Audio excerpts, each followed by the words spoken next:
අද අපි කතා කරන්නේ IQ පසුගිය ප්‍රශ්න පත්‍රවල 11 වෙනි ප්‍රශ්න පත්‍රය. 11 වෙනි ප්‍රශ්න පත්‍රයේ ගොඩක් දුරට මුලින් දීලා තියෙන ප්‍රශ්න සිංහල භාෂාව සම්බන්ධ කරන ප්‍රශ්න වගේක්. මේක ගොඩක් පරණ IQ ප්‍රශ්න පත්‍රයක්. ඒ නිසා මේ පරණ ප්‍රශ්න පත්‍රවල ගොඩක් දුරට සිංහල භාෂාව සම්බන්ධ කරන ප්‍රශ්න අහනවා මුල් ප්‍රශ්නවල. ඒ නිසා මෙතන දැන් මේ වගේ වුණා ගොඩක් දුරට වර්තමානයේ IQ ප්‍රශ්න පත්‍රවල අහන්න පුළුවන් මේ පළවෙනි පහ වගේ ඒවා. මේවා පද අතර තියෙන සම්බන්ධතාවය සම්බන්ධයෙන් වර්තමානයේ IQ ප්‍රශ්න පත්‍රවල අහනවා. නමුත් මේවත් ගොඩක් දුරට සිංහල භාෂාව හා සම්බන්ධයි. විශේෂයෙන්ම මෙතන 6 ඉඳලා 10 දක්වා ප්‍රශ්න ගත්තට පස්සේ ඒවත් සිංහල භාෂාවට සම්බන්ධයි. නමුත් මේ වගේ ඒවත් සමහරුන්ට අහන්න පුළුවන්. නමුත් මේ 11 ඉඳලා 15 දක්වා දීලා තියෙන වාක්‍ය රීති සම්බන්ධයෙන් ප්‍රශ්න. මේවා IQ ප්‍රශ්න පත්‍රවල වර්තමානයේ අහන්නේ නැහැ. නමුත් මේවා අපි භාෂා හැකියාව සම්බන්ධ වීඩියෝ කතා කරනවා වෙනම වාක්‍ය රීති හැදෙන ආකාරය සම්බන්ධයි. ඒ නිසා IQ ප්‍රශ්න පත්‍රයට විතරක් ලෑස්ති වෙන කෙනෙක් ඇත්තටම මේ භාෂා හැකියාව විශේෂයෙන්ම මේවට සම්බන්ධ වෙච්ච සිංහල භාෂාවේ වාක්‍ය රීති ගණනාවක් තියෙනවා. ඒ වාක්‍ය රීති සම්බන්ධයෙන් IQ ප්‍රශ්න පත්‍රයක වැඩි අවධානයක් යොමු කිරීම වැදගත් වෙන්නේ නැහැ. මොකද වර්තමානයේ IQ ප්‍රශ්න පත්‍රවල ඒ වගේ වාක්‍ය රීති සම්බන්ධ කරලා ප්‍රශ්න අහනවා අපි දකින්නේ නැහැ. නමුත් මේ පද අතර තියෙන සම්බන්ධතාවය සම්බන්ධයෙන් අවබෝධයක් තියෙනවා. මොකද බන්ධන සම්බන්ධයෙන් ප්‍රශ්න වර්තමානයේ IQ ප්‍රශ්න පත්‍රවල විභාග දෙපාර්තමේන්තුව මගින් දාන අවස්ථා තියෙනවා. හරි. අපි මෙතනදී කතා කරමු පළවෙනි ප්‍රශ්න පහ පද අතර තියෙන සම්බන්ධතාවය සම්බන්ධයෙන් ප්‍රශ්න පහක් තියෙන්නේ. මෙතන වචන හතරක් දීලා තියෙනවා. ඒ වචන හතරෙන් වචන තුනක් අතර මොකක් හරි සම්බන්ධයක් තියෙනවා. එතකොට අපෙන් අහන්නේ මෙන්න මේ සම්බන්ධතාවයක් නැති වචනේ මොකක්ද කියන එක. පළවෙනි එක විශ්වාසය, ඇදහිීම, භක්තිය, ආලය. විශ්වාසය, ඇදහිීම, භක්තිය, ආලය. එතකොට විශ්වාස කරනවා, අදහනවා, භක්තිය මේ වචන තුන අතරම යම්කිසි සමාන සම්බන්ධතාවයක් තියෙනවා. නමුත් ආලය කියන වචනේ එහෙම සමාන සම්බන්ධතාවයක් නැහැ. ඊට පස්සේ දෙවෙනි ප්‍රශ්නය ලාභය, කීර්තිය, වාසිය, ප්‍රයෝජනය.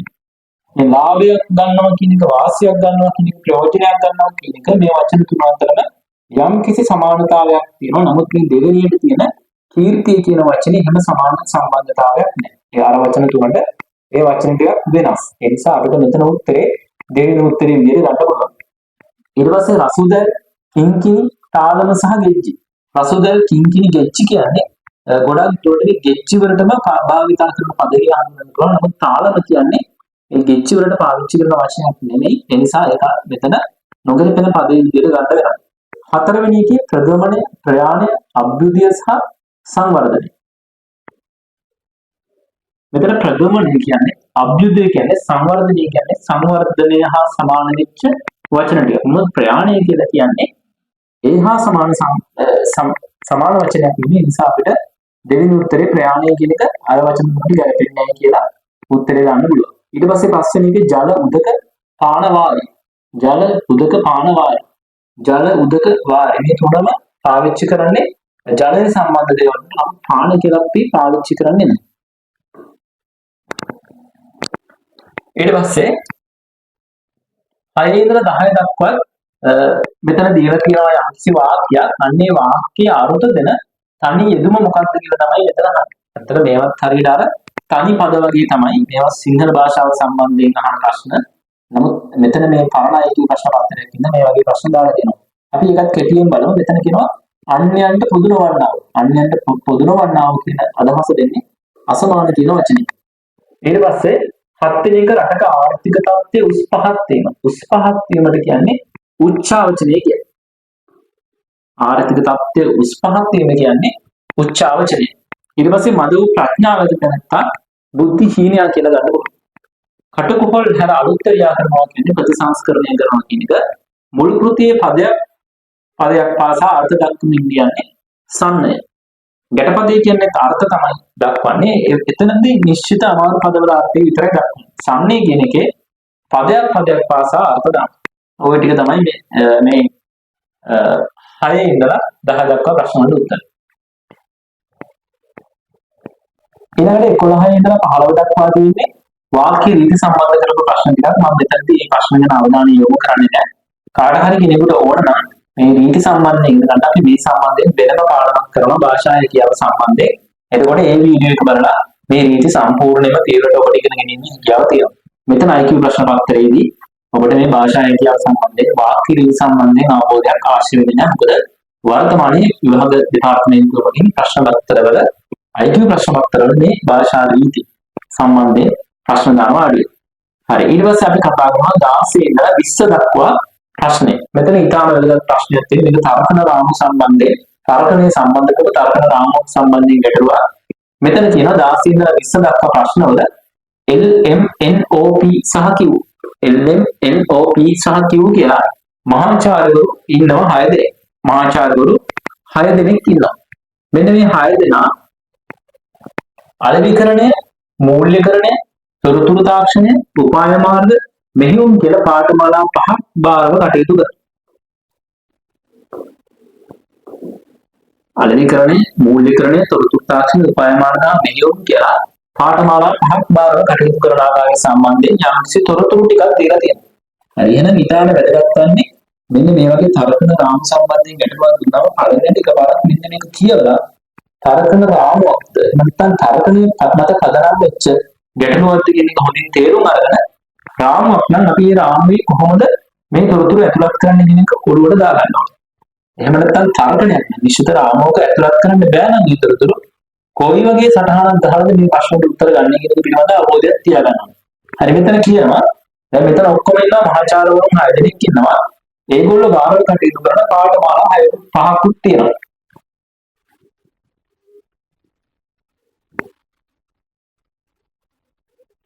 හරි, මෙතන කියනවා මෙන්න මහාචාර්යවරුන්ගෙන් දෙදෙනෙක් පමණ පාඨමාලා දෙකක් බැගින් බාරව කටයුතු කරන අතර සෙසු පිරිස එක් පාඨමාලාවක් බැගින් බාරව කටයුතු කරනවා. මෙතන කියනවා බාරව කටයුතු කරනවා. මෙතන කියන්නේ මහාචාර්යවරු දෙන්නෙක් ඉන්නවා. ඒ දෙන්න පාඨමාලා දෙකක් බාරව කටයුතු කරනවා. එහෙනම් ඊටු හැමෝම එක පාඨමාලාවක් බැගින් තමයි බාරව කටයුතු කරන්නේ. ඒ වගේම සෑම මහාචාර්යවරයෙක්ම කවර හෝ එක පාඨමාලාවක් සඳහා පමණක් සහාය දක්වනවා. කවර හෝ වෙනත්, මෙන්න මෙතන මේ වචනේ වැදගත්. හැම මහාචාර්යවරයෙක්ම වෙනත් කවර හෝ එක් පාඨමාලාවක් සඳහා පමණක් සහාය දක්වනවා. එහෙනම් මෙතන බාරව කටයුතු කරනවා. ඒ වගේම තව ඉන්නවා සහාය දක්වනවා. බාරව කටයුතු කරනකොට මහාචාර්යවරු දෙන්නෙක් ඉන්න පාඨමාලා දෙකක් බාරව කටයුතු කරනවා. අනිත් ඔක්කොම මහාචාර්යවරු එක පාඨමාලාවක් බාරව තමයි කටයුතු කරන්නේ. එතකොට සහාය දක්වනකොට එක පාඨමාලාවකට විතරයි සහාය දක්වන්නේ. හැබැයි මේ වෙනත් කවර හෝ පාඨමාලාවක් කියලා දෙන නිසා බාරව කටයුතු කරන පාඨමාලාවට සහාය දක්වන්නේ නැහැ කියන එක මෙතන තේරුම් ගන්න ඕනේ. ඊට පස්සේ තර්කන රාමුවේ දානවල විස්තර ටිකක් දෙන්නවා. දැන් මෙතන මේ දෙවෙනි පොයින්ට් එකට එනකොට අපිට තේරුම් ගන්න පුළුවන් කොයි වගේ රාමුවක්ද ප්‍රතිනේ කියලා. එහෙනම් මෙතන පළවෙනියට මහාචාර්යවරු කියනවා බාරව කටයුතු කරනවා. ඊට පස්සේ සහාය දක්වනවා. ඊට අමතරව පාඨමාලා ටික තියෙනවා. එහෙනම් අපිට පුළුවන් මෙන්න මේ වගේ ඔක්කොම ඉන්නවා LMN OP සහ Q කියලා. මහාචාර්යවරු 6 දෙනෙක් ඉන්නවා.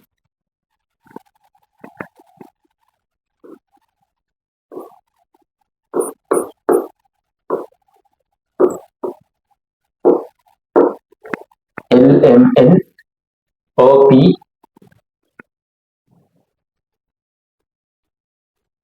සහ Q LMN OP සහ Q කියලා මහාචාර්යවරු 6 දෙනෙක් ඉන්නවා.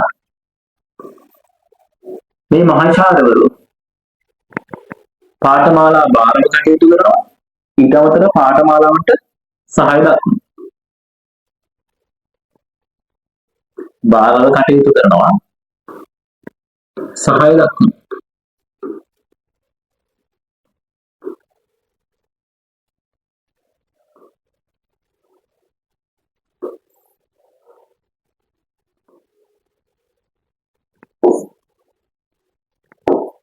හරි, මේ විදිහට රාමුව ගන්නත් පස්සේ අපිට පුළුවන් මේ දීලා තියෙන තොරතුරු ටික මෙන්න මේ රාමුවට ඇතුළත් කරන්න. හරි, දැන් අපි මෙතන තියෙන පොයින්ට් එක ඔළුවේ තියාගන්න ඕනේ. මොනවද මේ පොයින්ට් එක? මහාචාර්යවරු දෙන්නෙක් ඉන්නවා. මේ 6 දෙනාගේ පාඨමාලා දෙකක් බාරව කටයුතු කරනවා. අනිත් හැමෝම එක පාඨමාලාවක් බාරව තමයි කටයුතු කරන්නේ. ඊට පස්සේ සහාය දක්වන ගොඩේ ගත්තාම හැම මහාචාර්යවරයෙක්ම එක පාඨමාලාවකට විතරයි සහාය දක්වන්නේ. එක පාඨමාලාවකට විතරයි සහාය දක්වන්නේ.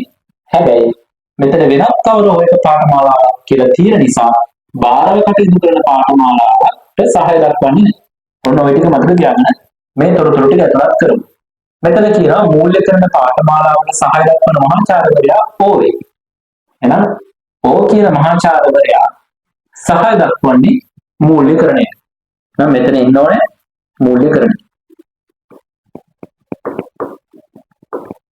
සහාය දක්වන්නේ මූල්‍යකරණය. මූල්‍යකරණයේ පාඨමාලාව සඳහා සහාය දක්වන මහාචාර්යවරයා ඕ වේ. එම පාඨමාලාව බාර තවත් මහාචාර්යවරු දෙදෙනෙක් කටයුතු කරනවා.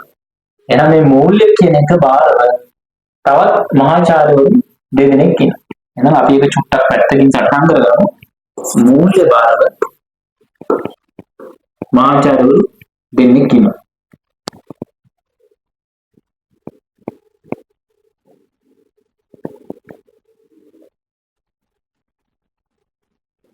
මහාචාර්යවරු තිදෙනෙක් කටයුතු කරනවා. මහාචාර්යවරු දෙදෙනෙක් නෙමෙයි මහාචාර්යවරු තුන්දෙනෙක් කටයුතු කරනවා මූල්‍ය බාරය. ඊට පස්සේ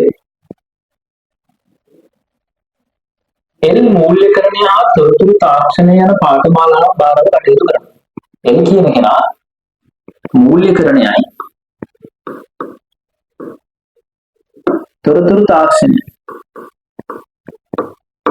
මෙන්න මේ කියන පාඨමාලා දෙකම බාරව කටයුතු කරනවා. එහෙනම් අපි දැන් මේ වෙනකොට මේ පොයින්ට් එක සටහන් කරගත්තා. ඊට පස්සේ මේක සටහන් කරගත්තා. ඊට පස්සේ කියනවා මෙහෙයුම් පාඨමාලාව බාර මහාචාර්යවරයා කිව්වේ. කිව් තමයි මෙහෙයුම් පාඨමාලාව බාර කටයුතු කරන්නේ.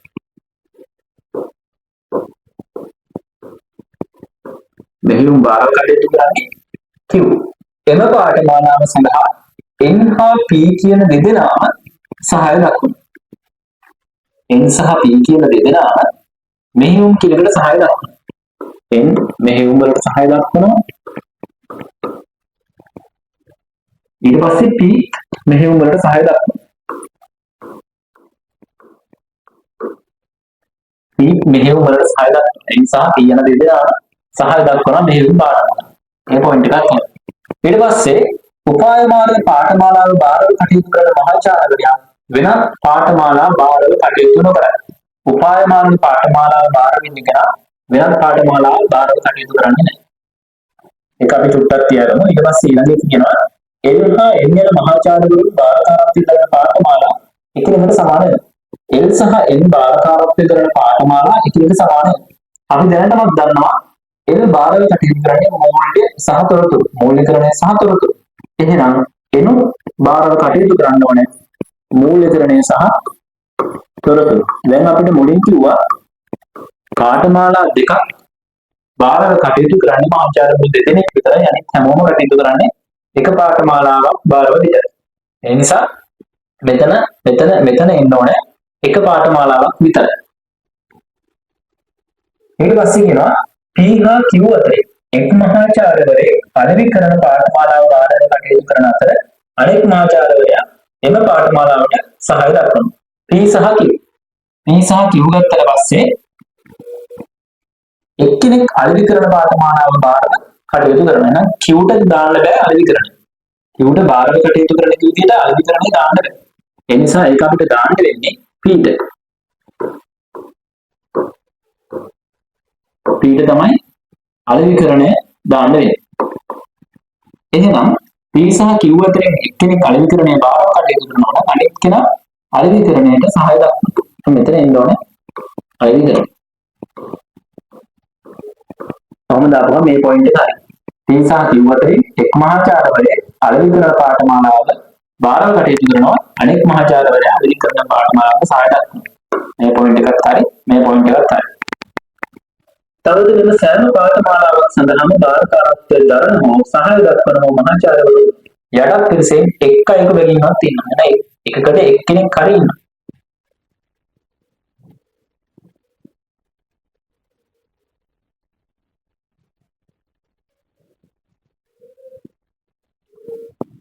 හරි. දැන් අපි දන්නවා අපි සටහනක් දාගත්ත මූල්‍යකරණය බාරව මහාචාර්යවරු තුන්දෙනෙක් ඉන්නවා කියලා. දැනටමත් අපිට L සහ M මූල්‍යකරණ බාරව කටයුතු කරනවා කියලා අපි දැනටමත් තීරණය කරලා ඉවරයි. හොයාගෙන ඉවරයි. තව එක්කෙනෙක් කොතන හරි මූල්‍යකරණ බාරව කටයුතු කරන්න ඕනේ. හැබැයි මෙතන දාන්න බෑ. මොකද බාරව කටයුතු කරන පාඨමාලාවටම සහාය දක්වන්න බෑ. ඒ නිසා අපිට අනිවාර්යයෙන්ම මේ මූල්‍ය තුන් දෙනාගෙන් අනිත් කෙනා ඉන්න ඕනේ මෙතන දාන්නද මෙතන දාන්නද හරි එහෙනම් උපාය මාර්ග පාඨමාලාව දාන්න ඉතුරු වෙන්නේ මෙතන විතරයි. ඒකට යා වෙනම පාඨමාලාව බාර කටයුතු කරන්නේ නැහැ කියලා පොයින්ට් එකක් තියෙනවා. එහෙනම් ඒකත් හරි. හරි ඊට පස්සේ අපිට දීලා තියෙන තොරතුරු මෙච්චරයි මේ තොරතුරු ටික අපි අතුලත් කරගත්තා. ඊට පස්සේ සහාය දක්වන පාඨමාලාව ගත්තට පස්සේ මෙහිවුම් තියෙනවා මූල්‍ය තියෙනවා අලෙවිකරණය තියෙනවා. ඊට පස්සේ තව තියෙන්නේ උපාය මාර්ගයි තොරතුරු. තොරතුරු කියන එක මෙතන දාන්න බෑ. ඒ නිසා තොරතුරු අනිවාර්යෙන් මෙතන දාන්න ඕනේ. තොරතුරු මෙතන දාන්න බැරි යා බාරවත් කටයුතු කරන නිසා. එහෙනම් අපිට දැන් තව දාන්න තියෙන උපාය මාර්ගය විතරයි. උපාය මාර්ගය මෙතන දාන්න බැහැ.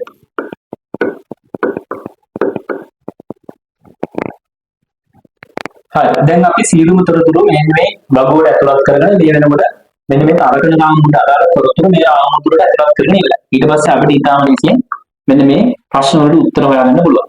පළවෙනියට කියනවා 16 වෙනි ප්‍රශ්නය තොරතුරු තාක්ෂණයේ පාඨමාලාවට සහාය දක්වන්නේ කවුරුද? තොරතුරු තාක්ෂණ පාඨමාලාවට සහාය දක්වන්නේ කවුද? M. M තමයි තොරතුරු තාක්ෂණ පාඨමාලාවට සහාය දක්වන්නේ. ඊට පස්සේ M භාරකාරත්වයේ දරන පාඨමාලාව මොනවද? M භාරකාරත්වයේ දරන්නේ මූල්‍යකරණය තමයි M භාරකාරත්වයේ දරන. 18 වෙනි ප්‍රශ්නය උපාය මාර්ග හා අලෙවිකරණ යන පාඨමාලාව භාරව කටයුතු කරන මහාචාර්යවරුන් සහාය දක්වන පාඨමාලාව පිළිවෙලින් මොනවද? උපාය මාර්ග සහ අලෙවිකරණය භාරව කටයුතු කරන්නේ උපාය මාර්ග හෝ අලෙවිකරණය P. ඒගොල්ලෝ සහාය දක්වන්නේ නම් මූල්‍ය සහ මෙහෙය. මූල්‍ය සහ මෙහෙය. මූල්‍යකරණය සහ මෙහෙය. හතරවෙනි උත්තරේ තමයි ඒකට අදාළ උත්තරය. 19 වෙනි එක එක් පාඨමාලාවට ඉදිරියේ භාරකාරත්වයේ දරන සහ සහාය දක්වන සියලුම මහාචාර්යවරු නිවැරදිව දක්වා නොමැත්තේ පහත කවරද? මූල්‍යකරණය LMN. මූල්‍යකරණය LMNO.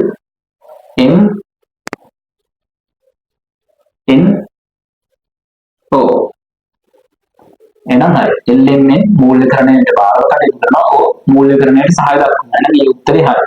දැන් මෙතන අපෙන් අහන්නේ දක්වලා නැති එක. ඊට පස්සේ දෙවෙනි එකේ කියනවා උපාය මාර්ග O සහ L. උපාය මාර්ග O සහ L. එහෙනම් උපාය මාර්ග වලට භාරව කටයුතු කරන්නේ O සහාය දක්වන්නේ. ඒ නිසා ඒකත් හරි. ඊට පස්සේ අලෙවිකරණය O P සහ Q.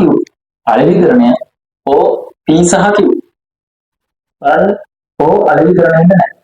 P ඉන්නවා Q ඉන්නවා. ඒ නිසා ඒ උත්තරය අපිට ගන්න බෑ. ඒක තමයි O අලෙවිකරණය භාරව හෝ සහාය දක්වන මහාචාර්යවරයෙක් නෙමෙයි. ඒ නිසා ඒ උත්තරය අපිට වැරදි කියලා ගන්න පුළුවන්. ඊට පස්සේ අපි බලමු තොරතුරු තාක්ෂණය LM සහ M. තොරතුරු තාක්ෂණය භාරව කටයුතු කරන L සහාය දක්වනවා L භාරව කටයුතු කරනවා M. නිසා ඒ උත්තරේ හරි. ඒ නිසා අපිට ගන්න වෙන්නේ තුන්වෙනි උත්තරේ තමයි අලෙවිකරණය O P සහ Q කියන එක එතන ගැලපෙන්නේ. ඒ උත්තරේ ගන්න. ඊළඟට 20 මහාචාර්යවරුන්ගේ පාඨමාලා භාරකාරත්වය හා සහාය සම්බන්ධයෙන් සත්‍ය ප්‍රකාශයක් වන්නේ මෙන් කුමක්ද? සත්‍ය ප්‍රකාශයක් වන්නේ මූල්‍යකරණයේ පාඨමාලාව පමණක් භාරව කටයුතු කරන මහාචාර්යවරයා තොරතුරු තාක්ෂණය පාඨමාලාවට සහාය දක්වන. මූල්‍යකරණය පාඨමාලාව පමණක් භාර වෙන්නේ M. එයා තොරතුරු තාක්ෂණයට සහාය දක්වනවා. එහෙනම් ඒක හරි. තොරතුරු තාක්ෂණයට සහාය දක්වනවා. ඒ උත්තරේ හරි. අපෙන් අහන සත්‍ය ප්‍රකාශය. අපි ඉදිරි ටිකක් බලමු. උපාය මාර්ග පාඨමාලාව භාර කටයුතු කරන මහාචාර්යවරයා තොරතුරු තාක්ෂණ පාඨමාලාවට සහාය දක්වනවා. උපාය මාර්ග භාරව ඉන්නේ කො එයා තොරතුරු තාක්ෂණයට සහාය දක්වන්නේ. ඒ නිසා මේ ප්‍රකාශය වැරදි. ඒක අසත්‍යයි. ඊට පස්සේ මෙහිම පාඨමාලාව භාරව කටයුතු කරන මහාචාර්යවරයා තොරතුරු තාක්ෂණ පාඨමාලාවට සහාය දක්වනවා. මෙහිම පාඨමාලාව භාරව කටයුතු කරන කිව්ව එයා තොරතුරු තාක්ෂණයට සහාය දක්වන්නේ නැහැ. ඒ නිසා එකක් වැරදි. ඊට පස්සේ අලෙවිකරණ පාඨමාලාව භාරව කටයුතු කරන මහාචාර්යවරයා මූල්‍යකරණයේ පාඨමාලාවට සහාය දක්වනවා. අලෙවිකරණය භාරව කටයුතු කරන්නේ P. එයා මූල්‍යකරණයට සහාය දක්වන්නේ. ඒ නිසා මේ ප්‍රකාශයක් වැරදි. ඒ නිසා අපිට නිවැරදි ප්‍රකාශය විදිහට ගන්න වෙන්නේ පළවෙනි ප්‍රකාශය. එහෙනම් ওই විදිහට තමයි ওই තරණ කාම විසඳන්නේ. මේක පළවෙනි දේ තමයි ඊටාම පරිස්සමට ගැටලුව කියවන්න එක වතාවක්. ඊට පස්සේ තීරණය කරන්න කොතනින්ද කොහොම රාමුවක් ගහලා මේ තොරතුරු ඇතුළත් කරගන්නේ කියන තීරණය කරන්න. ඒ නිසා ඊටාම බුද්ධිමත්ව ඊටා විමසින්නේ මේ තොරතුරු විශ්ලේෂණය කරගන්න. ඊට පස්සේ තොරතුරු ඒ වගුවට ඇතුළත් කරගන්න, රාමුවට ඇතුළත් කරගන්න. ඒක චුට්ටක් හරි වැඩනොත් එහෙම කාලනාස්ති වෙනවා නිකන්. එහෙම නැතුව හරියටම තැන අල්ලගත්තොත් පොයින්ට් එක අල්ලගත්තොත් එහෙම මේ ප්‍රශ්නෙට ඊටාම කෙටි කාලයක් ඇතුළතදී මේ ලකුණු පහටම උත්තර ලියා ගන්න පුළුවන්. ප්‍රශ්න පහටම උත්තර ලියා ගන්න පුළුවන්. ඊළඟට අංක 20 කියන 25 ප්‍රශ්න. කමලා, මානි, රෝහිත, අනිතා, ගෞරව, ප්‍රීති සහ ප්‍රියා. මෙතන යාළුවෝ සෙට් එකක් ඉන්නවා. කමලා, මානි, රෝහිත, අනිතා, ගෞරව, ප්‍රීති සහ ප්‍රියා. මෙන්න මේ හත් දෙනා රවුන්ඩ් මේසයක් කොට අසුන්ගෙන සිටීම සම්බන්ධයෙන් තර්කණය සම්බන්ධයෙන් පදනම් වෙච්ච ගැටලුවක් තමයි මෙතන ඉදිරිපත් කරන්නේ. මෙතන යම්කිසි තොරතුරු ටිකක් දීලා තියෙනවා. මොවුන් අතරින් ගෞරී හර අන් සියල්ලන් එකිනෙකා එක ඉන්නේ මුහුණලා සිටිනසේ සමදුලින් අසුන්ගෙන සිටින. මෙතන ඔක්කොම හත් දෙනෙක් කියනවා. රවුන්ඩ් මේසයක් වටේ තමයි ඉඳගෙන. අපි රවුන්ඩ් මේසය කොහොම ගත්තොත් එහෙම රවුන්ඩ් මේසය කොහොම ගත්තොත් එහෙම මෙතන කියනවා ගෞරී හර අනික හැමදෙනාම එකිනෙකා මුහුණ බලාගෙන. හරි අපි හිතමු මේක 6කට බෙදුවොත් එහෙම කොහොම 6කට බෙදුවොත් එහෙම මේ හැමෝම මෙතන ඉන්න කෙනා මුහුණ බලන්න. මෙතන ඉන්න කෙනා මුහුණ බලන්න. මෙතන ඉන්න කෙනාගේ මුහුණට මුහුණ බලාගෙන එකිනෙක සම්මුඛ වෙයි. ගෞරි කියන කෙනා එහෙම සම්මුඛව නැහැ. එහෙනම් අපි මෙතන ගෞරි දාගමු.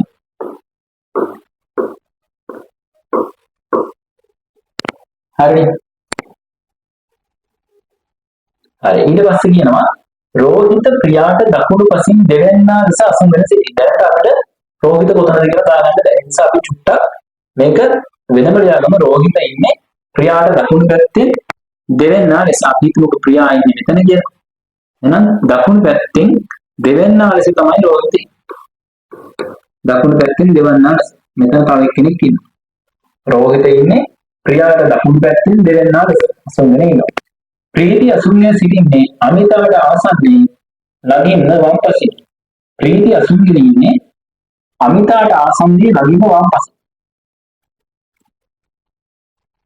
නම් අපි හිතමුකෝ අමිතා මෙතන ඉන්නවා නම් අමිතට ආසන්නයේ ළඟින්ම වම් පසින් ඉන්නේ ප්‍රීති. අමිතට වම් පසින් ඉන්නේ ප්‍රීති. ඊළඟට කියනවා කමලා ගෞරිට අංශක 90කින් මානෙට අංශක 120කින් දෙවන දිශාවකින් අසුන්ගෙන සිටින. මේක අපි චුට්ටක් තියාගමු. ඊට පස්සේ අන්තිමට කියනවා මානිත් අසුන්ගෙන සිටින්නේ ප්‍රියාට එක ඉල්ලේ මොහොනලා හරියටම ඉදිරියේ. ඔහු ගෞරවගේ දකුණු පසින් ආසන්නයේ ළඟින්ම වේ. එහෙනම් මානි වාඩි වෙලා ඉන්නේ ගෞරවගේ දකුණු පැත්තෙන් ළඟින්. ගෞරව මෙතන නම් එහෙනම් දකුණු පැත්තේ ළඟින්ම කියන්නේ BC මේ පැත්ත දෙන නිසා මේ පැත්ත බලන්නේ. එහෙනම් මානිත් එනවා මෙතන. ගෞරව දකුණු පැත්තෙන් ළඟින්ම තමයි වාඩි වෙලා ඉන්නේ. ඊට පස්සේ ඒකම කියනවා මානිත් අසුන්ගෙන සිටින්නේ ප්‍රියාට එකෙල්ලේම එහෙනම් මානිත් සම්මුඛ වෙන්නේ. මෙතන ප්‍රියා තමයි එතන. ඊට පස්සේ මෙතන කියනවා ප්‍රියාට දකුණු පැත්තෙන් දෙවෙනි අඩිමේ රෝහිත. එහෙනම් ප්‍රියාට දකුණු පැත්ත මේ පැත්ත දෙවෙනි අඩිමේ රෝහිත නම් රෝහිත ඉන්නවා මෙතන. ඊට පස්සේ ප්‍රීතිට දකුණු පැත්තෙන් ඉන්නේ අමිතා. එහෙනම් ප්‍රීති මෙතෙන්ද දාන්න බෑ. එහෙනම් දකුණු පැත්තේ ළඟින් ඉන්නේ ප්‍රියාව. එහෙනම් ප්‍රීති මෙතෙන්ද දාන්නත් බෑ. එහෙම වුණොත් දකුණු පැත්තෙන් අමිතා නැති. එහෙනම් ප්‍රීති දාන්න ඕන මෙතෙන්ට විතරයි. මෙතෙන්ට දැම්මොත් විතරයි. ප්‍රීති මෙතෙන්ට දැම්මොත් විතරයි. එයාට දකුණු පැත්තෙන් මෙතන අමිතා දාන්න පුළුවන්. එහෙනම් අපි තව දාලා නැත්තේ කමලා විතරයි. කමලා මෙතනින් දාන්න ඕන. එහෙනම් අපිට මෙන්න මේ අංශක අණුවේ 120 කතාව වැඩක් වෙන්නේ නැහැ. අපිට කෙලින්ම ඒක නැතුව ඉතුරු ඒ වගේ මේකට උත්තරේ ගන්න පුළුවන්. කමලා ගෞරිට අංශක 90 තියෙනවා. කමලා ගෞරිට අංශක 90. මෙතන අංශක 90. කමලා ගෞරිට අංශක 90යි. මානෙට 120යි. මානෙට 120යි. අංශක 120යි. හරි දැන් අපි තර්කණය මත පදනම් වෙච්ච මෙන්න මේ ගැටලුවේ තොරතුරු ටික මේ විදිහට රවුමේසයක වාඩි වෙන ආකාරය සම්බන්ධයෙන් 17 අදහන් ගත්තට පස්සේ අපිට මේ ප්‍රශ්න වලට උත්තර ලියා ගන්න පුළුවන්.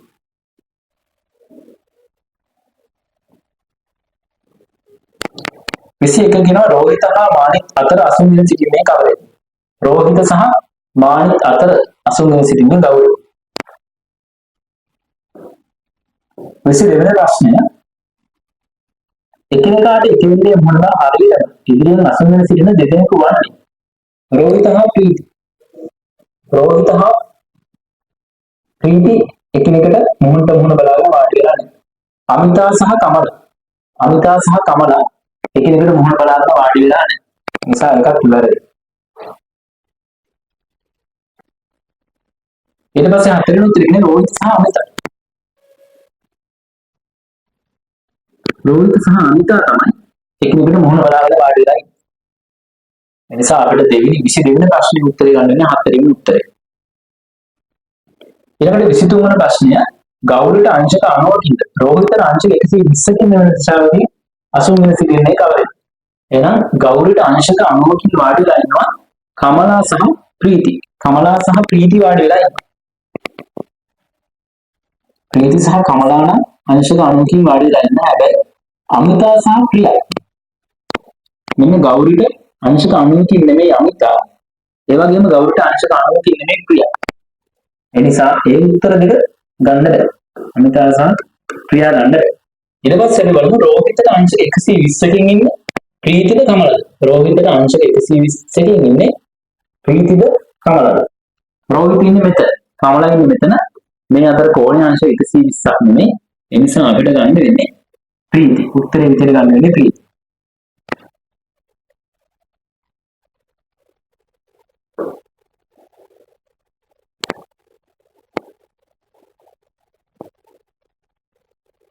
ඊළඟට 24 වෙනි ප්‍රශ්නය දෙවනුවට සඳහන් තැනැත්තා පළමුවට සඳහන් තැනැත්තාට වම්පසින් අසුන්ගෙන සිටින්නේ පහත කවර යුගලයේද? දෙවනුවට සඳහන් තැනැත්තා පළමුවට සඳහන් තැනැත්තාට වම්පසින් ඉන්නවා. ඒ කියන්නේ අමිතා ඉන්නෝනේ ප්‍රීතිට වම් පැත්තේ. අමිතා ඉන්නේ ප්‍රීතිට වම් පැත්තේ. ප්‍රීතිට දකුණු පැත්තෙන් තමයි අමිතා ඉන්නේ. ඒ නිසා ඒ උත්තරේ වැරදි.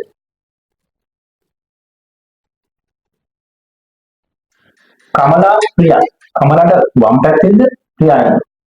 කමලට වම් පැත්තෙන් තමයි ප්‍රියා මේ පැත්තේ මුණ බලාගෙන ඉන්නේ. ඒ නිසා වම් පැත්තෙන් ප්‍රියා ඉන්නේ. ඒ නිසා ඒ උත්තරේ හරි. රෝහිත ගෞරි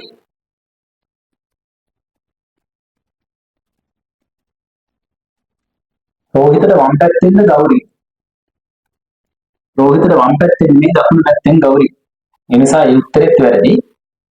මානිත් සහ ප්‍රීති. මානිත් වම් පැත්තෙන්ද ප්‍රීති. මානිත් වම් පැත්තෙන් ඉන්නේ ගෞරි. ඒ නිසා ඒ උත්තරෙත් වැරදි. එහෙනම් අපිට ගන්න වෙන්නේ කමලා සහ ප්‍රියා කියන උත්තරේ. 25 වෙනි ප්‍රශ්නය මෙම පිරිසේ එකිනෙකාට දෙපස ගතුම් අසුන්ගෙන සිටින සම්බන්ධයෙන් පහත කවර ප්‍රකාශය සත්‍ය නොවන්නේ? සත්‍ය නොවන ප්‍රකාශය තමයි යන්නේ. අමිතාට දකුණු පසින් ප්‍රියාද වම් පසින් ප්‍රීතිද? අමිතාට දකුණු පසින් ප්‍රියා වම් පසින් ප්‍රීති.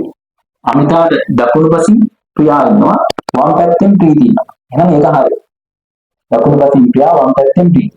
කමලාට දකුණු පැත්තෙන් රෝහිත වම් පැත්තෙන් ප්‍රියා. කමලාට දකුණු පැත්තෙන් රෝහිත වම් පැත්තෙන් ප්‍රියා. මේ ප්‍රකාශයත් හරියි. මානිට දකුණු පැත්තෙන් ප්‍රීති වම් පසින් ගෞරි. මානිට දකුණු පැත්තෙන් ප්‍රීති වම් පැත්තෙන් ගෞරි. ඒ ප්‍රකාශයත් හරියි.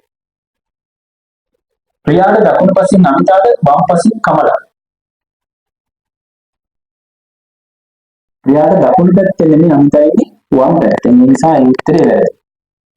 ප්‍රියාට දකුණු පැත්තෙන් නෙමෙයි අමිතා ඉන්නේ වම් පැත්තෙන්. එතකොට 25ට උත්තරේ 4.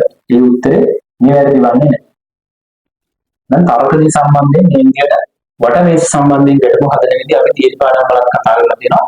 ඒ නිසා පළවෙනි දේ තමයි මේ තොරතුරු ටික හොඳින් කියවලා මෙන්න මේ විදිහට සටහනක් දාගෙන තොරතුරු ඇතුළත් කරන්න. ඒක උඩ ඉතාම පහසුවෙන් කෙටි කාලයක් ඇතුළත මේවට උත්තර ගන්න පුළුවන්.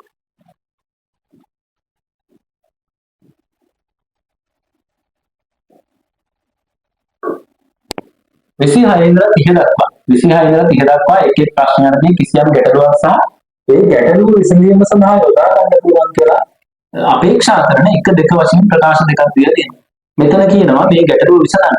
පළවෙනි ප්‍රකාශයේ විතරක් යොදා ගන්න පුළුවන්. පළවෙනි ප්‍රකාශයේ විතරක් යොදාගෙන මේ ගැටලුව විසඳන්න පුළුවන් අංක 1 දාන්න කියනවා. මේ ගැටලුව විසඳන්න ඕනේ දෙවෙනි ප්‍රකාශයේ විතරක් නම් අංක 2 දාන්න කියනවා. 1 2 ප්‍රකාශ දෙකම වෙන වෙනම යොදාගෙන ගැටලුව විසඳන්න පුළුවන් අංක 3 දාන්න කියනවා. 1 2 දෙකම ඕනේ නම් මේක විසඳන්න අංක 4 දාන්න කියනවා. මේ එකක්වත් යොදාගෙන මේ ගැටලුව විසඳන්න බැහැ නම් අංක 5 දාන්න කියනවා. එහෙනම් අපි බලමු මේ ගැටලුව කොහොමද විසඳන්නේ කියන එක. මේවා තවද මත පදනම් වෙච්ච ගැටලු. මෙතෙන්ට අනිවාර්යයෙන්ම අර බේසික් ගණිත දැනුම තියෙන්න ඕනේ. මූලික ගණිත දැනුමක් තියෙනවා. අපි ඒවා මේ විදිහට කතා කරලා ඉන්නේ. ඒ නිසා ඊටම මහන්සියෙන් මේවට උත්තර හොයාගන්න පුළුවන්.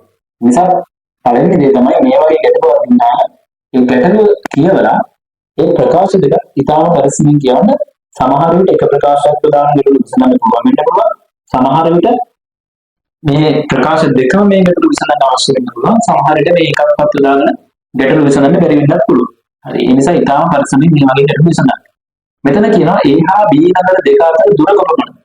ප්‍රකාශය කියනවා C නගරයේ පිහිටලා තියෙන්නේ A නගරයට කිලෝමීටර 10ක් දකුණින්. එහෙනම් අපි හිතමු දිශා ගත්තාම උතුර දකුණ නැගෙනහිර සහ බටහිර. මෙතන කියන්නේ C නගරයේ පිහිටලා තියෙන්නේ A නගරයට කිලෝමීටර 10ක් දකුණින්. A නගරය මෙතන කියලා ගත්තොත් කිලෝමීටර 10ක් දකුණින් තමයි කිලෝමීටර 10ක් දකුණින් තමයි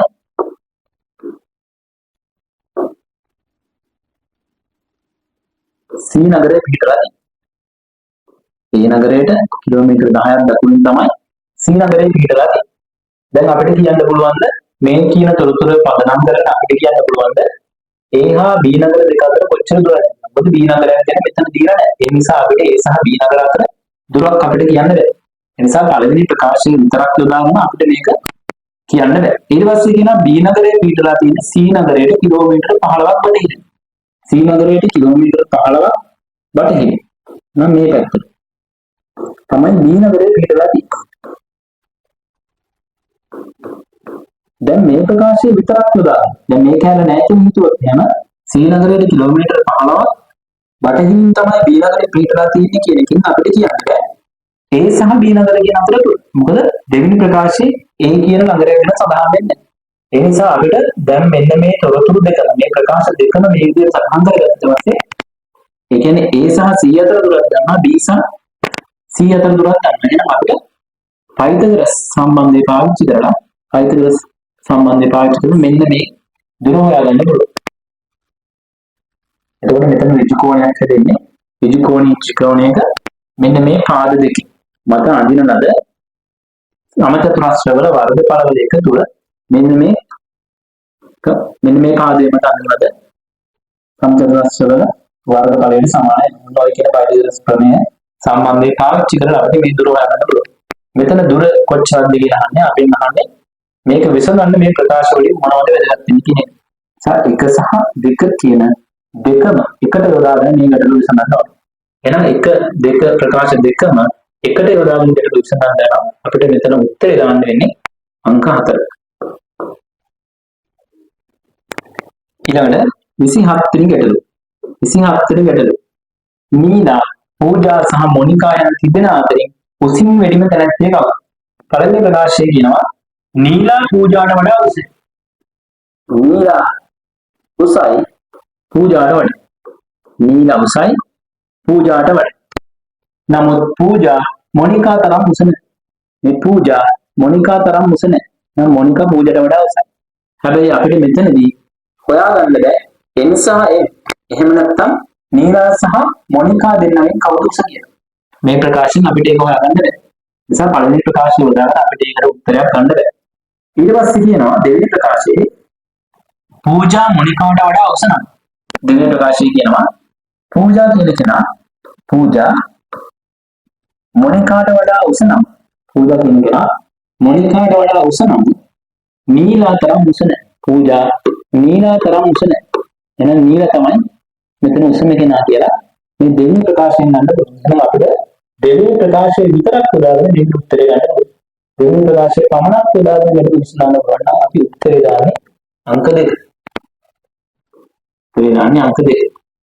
මේ දෙවෙනි ප්‍රකාශයේ විතරක් උදාගෙන අපිට මේක උත්තරේ ගන්න පුළුවන්. ඊළඟට 28 වෙනි ගැටලුව. සිසුන් 30ක් සිටින පන්තියක වැඩිම ලකුණු ලබාගත් 16 දෙනාගේ ලකුණු වල මධ්‍යන්‍ය 65යි. අඩුම ලකුණු ලබාගත් 16 දෙනාගේ ලකුණු වල මධ්‍යන්‍ය 55යි. එයනම් 16 වෙනා ලබාගත් ලකුණු සංඛ්‍යාව කොච්චරද කියනවා. 16 වෙනා ලබාගත් ලකුණු සංඛ්‍යාව කොච්චරද කියනවා. මෙතන ඔක්කොම සිසුන් 30යි. මේ සිසුන් 30න් පළවෙනි 16 දෙනාගේ ලකුණු වල මධ්‍යන්‍ය 65යි. අඩුම ලකුණු ලබාගත් 16 දෙනාගේ ලකුණු වල මධ්‍යන්‍ය 55යි. එහෙනම් මෙතන ගණනය කරනකොට මේ 15 සහ 16 15 සහ 16 වෙනියා දෙපාරක් ගණන් කරලා තියෙනවා. හේතුව තමයි වැඩිම ලකුණු ලබාගත්ත 16 දෙනා ගණන් කරනකොට 15 අහුවෙනවා. 16ක් අහුවෙනවා. ඊට පස්සේ අඩුම ලකුණු ලබාගත්ත 16 දෙනා කියන්නේ අපිට ඔක්කොම ළමයි ඉන්නේ 30යි. එහෙනම් 16 දෙනෙක් ගණන් ගන්නවා නම් එහෙනම් 15 සහ 16 දෙදෙනාක් අහුවෙනවා. එහෙනම් දෙදෙනෙක් දෙපාරක් ගණනය වෙලා තමයි මෙන්න මේ මධ්‍යන්‍ය හැදලා තියෙන්නේ. හරි, ඒ කියන්නේ අපි හිතමු දැන් මෙතන වැඩිම ලකුණු ලබාගත් 16 දෙනාගේ ලකුණු වල මධ්‍යන්‍ය 65යි කියන්නේ මෙන්න මේ 16 දෙනාගේ මුළු ලකුණු වෙනවා මධ්‍යන්‍ය 65යි නම් ඔක්කොම ළමයි ගණන 16 නම් 65 ගුණ කිරීම 16. ඊට පස්සේ අඩුම ලකුණු ලබාගත් 16 දෙනාගේ මධ්‍යන්‍ය 55යි කියන්නේ අඩුම ලකුණු ලබාගත් 16 දෙනාගේ ලකුණු වල එකතුව සමස්ත එකතු වෙනවා 55 ගුණ කිරීම 16. එතකොට මෙන්න මේ වැඩිම ලකුණු ලබාගත් 16 දෙනා ගණනය කරනකොට 15 සහ 16 අහුවෙලා තියෙනවා. අඩුම ලකුණු ලබාගත් 16 දෙනා ගණන් කරනකොට 15 සහ 16 අහුවෙලා තියෙනවා. හරි, එතකොට මෙන්න මේ ලකුණු දෙකේම එකතුව ගත්තාම මෙන්න මේ ලකුණු දෙකේම එකතුව ගත්තට පස්සේ මෙතන ඇත්තටම ළමයි 30කගේ ලකුණු නෙමෙයි එකතු වෙලා තියෙන්නේ. එහෙනම් මෙතන අනිවාර්යයෙන් දෙන්නේ දෙපාරක් ගණනය වෙලා තියෙන නිසා මෙතන එකපාරයි යෙදෙන ගණනය වෙන්න ඕනේ. දෙපාරක් ගණනය වෙලා තියෙන නිසා මෙතන ඔක්කොම එකතු වෙන්නේ ළමයි 32 දෙනෙක්. 32 දෙනෙක් එකතු තමයි. නම් 65 වරක් 16 1040යි.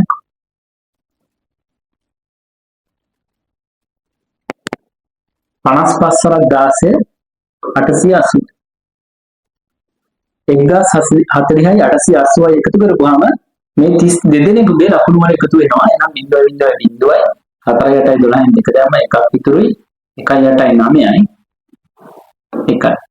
එහෙනම් 1920 32කින් බෙදපුවාම පන්තියේ සියලුම සිසුන්ගේ ලකුණු වල මධ්‍යන්‍ය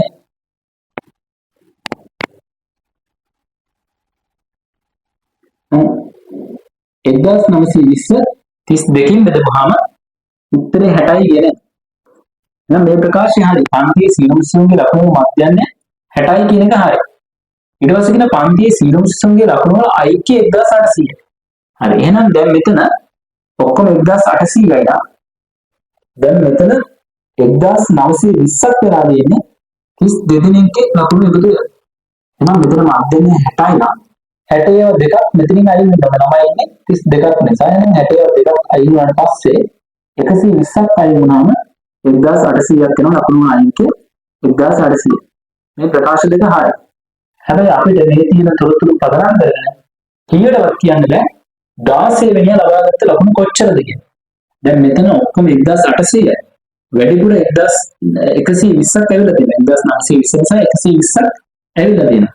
එතකොට අපිට කියන්න බෑ මේ 120 15 සහ 16 වෙනි අතර බෙදලා ගියේ කොහොමද? දෙදෙනාගේම ලකුණු වල 120ක් වැඩියක් තියෙනවා. නමුත් අපිට කියන්න බෑ 15 සහ 16ට කොහොමද ඒ ලකුණු බෙදලා ගියේ කියලා. ඒ නිසා අපිට මේ ප්‍රකාශ දෙකම උපයෝගී කරගෙන මේ ගැටලුවට උත්තර ගන්න බෑ. නිසා අපිට උත්තරේ ගන්න වෙන්නේ අංක 5.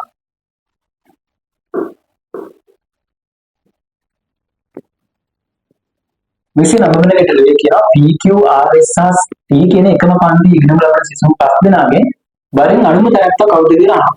පළවෙනි ප්‍රකාශය කියනවා R සහ P කියන දෙදෙනා T ට වඩා බරින් වැඩි. T ට වඩා බරින් වැඩි R සහ P. R සහ P T ට වඩා බරින් වැඩි. හැබැයි Q ට සහ S ට වඩා බරින් වැඩි. Q ට සහ S ට වඩා බරින් අඩු. දැන් අපෙන් අහන්නේ බරින් අඩුම තැනත්තා එන T කියලා කියන්න පුළුවන්. අලින් ප්‍රකාශය යොදාගෙන කියන්න පුළුවන් බරින් අඩුම තැනත්තා T කියලා. ඊට පස්සේ දෙවෙනි ප්‍රකාශය කියනවා T ට හා P ට වඩා R බරින් වැඩි. T ට සහ P ට වඩා R බරින් වැඩි. Q ට සහ S ට වඩා R බරින් අඩු. Q ට සහ S ට වඩා R බරින් අඩු. දැන් අපිට කියන්න බෑ බරින් අඩුම තැනත්තා කවුද කියලා කියන්න බෑ මේ ප්‍රකාශය උදාහරණ. නම් පළවෙනි ප්‍රකාශය විතරක් සදාගෙන අපිට කියන්න පුළුවන් කවුද බරින් අඩුම තැනත්තා කියන්නේ. එහෙනම් උත්තරේ එන්නේ අංක 1.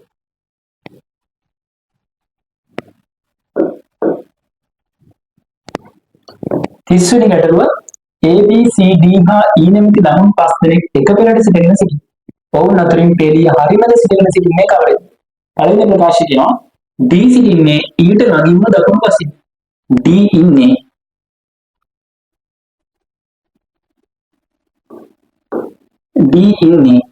E ට ළඟින්ම දකුණු පසින්. E ට ළඟින්ම දකුණු පැත්තෙන් තමයි D. B සිටින්නේ E ට ළඟින්ම වම් පසින්. B ඉන්නේ E ට ළඟින්ම වම් පැත්තෙන්. මම B ඉන්නේ මෙතන.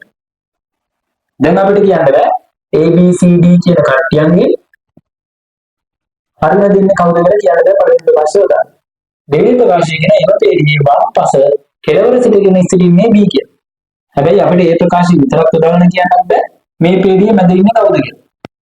මේ ප්‍රකාශ දෙකම එකට යොදාගත්තොත් මෙතන කියන්නේ එම පෙළියේ වම් කෙළවරේ ඉන්නේ B කියලා. එහෙනම් වම් කෙළවර මෙතනනේ. එහෙනම් මෙතනින් මෙහාට තව කවුරුත් ඉන්න බෑ.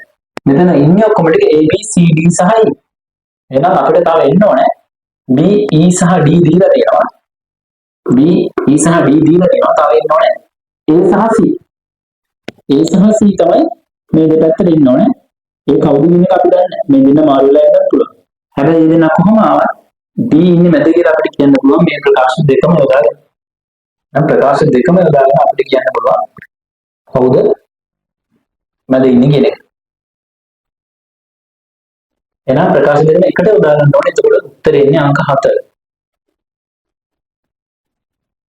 ඊළඟට ටිකක් පරිස්සමින් විසඳන්න ඕන ටිකක් අමාරු ප්‍රශ්නයක් තියෙනවා. මේකත් තරගදී මත පදනම් වෙච්ච ප්‍රශ්නයක්. මෙතන කියනවා එකේ ඉඳලා 35 දක්වා ප්‍රශ්න පහද දෙකේ ඉංග්‍රීසි වචන 8 හා ඒ සම්බන්ධයෙන් වල තොරතුරු මත පදනම් වෙනවා. මෙතන කියනවා මේ ඉංග්‍රීසි වචන 8 තුල ඉංග්‍රීසි අකුරු 10ක් අන්තර්ගත වෙලා තියෙනවා. ඒ සෑම ඉංග්‍රීසි අකුරක් සඳහාම බිංදුවේ ඉඳලා 9 දක්වා කිසියම් වගයක් ලබා දෙලා තියෙනවා. මෙතන ඔක්කොම ඉංග්‍රීසි වචන 8ක් තියෙනවා. මේ ඉංග්‍රීසි වචන 8 ඇතුලේ අකුරු ඔක්කොම 10ක් තියෙනවා. අකුරු 10ට බිංදුවේ ඉඳලා 9 දක්වා ඉලක්කම් 10 අදාළ වෙනවා. ඒ අනුව එන සෑම ඉංග්‍රීසි වචනයකම අඩංගු සියලුම අකුරු සඳහා වන ඒ අගයන්හි එකතුව වචනයේ අගය ලෙස එක් එක් වචනයක ඉදිරියෙන් දක්වලා තියෙනවා. නම් මේ K කියන එක ඉදිරියෙන් 10 දාලා ඉන්නේ C ධන A ධන K ධන E කියන මේ අකුරු හතරේ. මේ අකුරු හතරට දීලා තියෙන අගයන් වල එකතුව තමයි මෙතන දාලා තියෙන්නේ. නම් මතක තියාගන්න මේ හැම එකක් අතරම අකුරක් අතරම එකතු කිරීමේ ලකුණ තියෙනවා. ඔන්න ඔය තොරතුරු ටික දීලා දෙනවා. ඊට පස්සේ මෙතන කියනවා එහිදී සෑම ඉංග්‍රීසි වචනයකම ඇතුළත් ඒ අකුර සඳහා ලබා දීලා තියෙන අගය 3යි. තවද මෙහිදී ඕනෑම එක අගයකින් නියෝජනය කරන්න එක ඉංග්‍රීසි අක්ෂරයක් විතරයි. එක ඉංග්‍රීසි අක්ෂරයකට එක අගයක් දීලා තියෙනවා. දැන් අපි මේ තොරතුරු පදනම් කරගෙන හොයන්න ඕනේ. මෙන්න මේ ඉංග්‍රීසි අකුරු වලට අදාළ අගය මොකක්ද කියන්නේ. එහෙනම් අගයන් වෙන්න පුළුවන් බිංදුවේ ඉඳලා 9 දක්වා. අගයන් වෙන්න පුළුවන් බිංදුවේ ඉඳලා 9 දක්වා.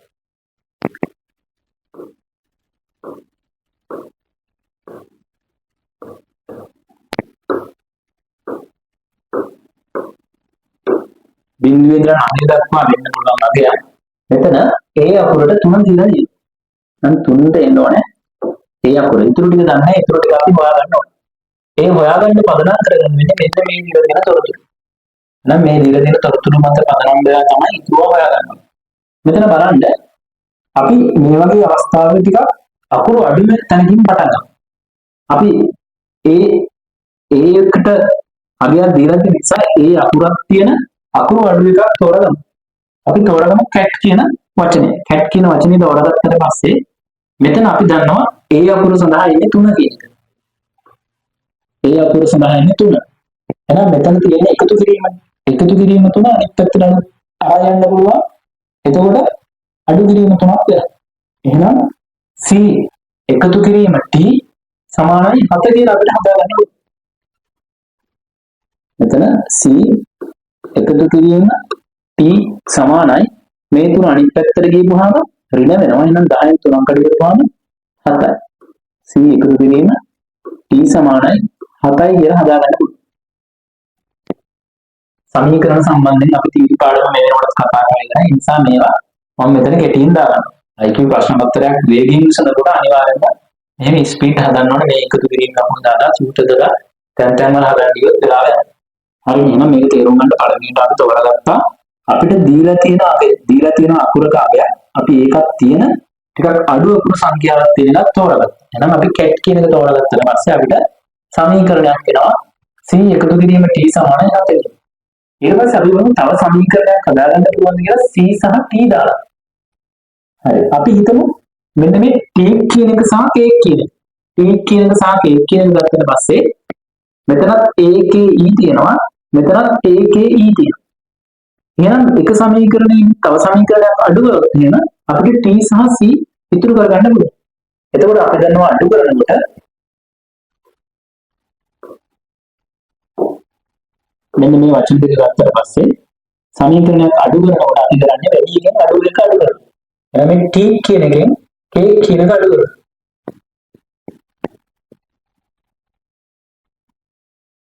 මම මෙතනින් කියන්නම් එක.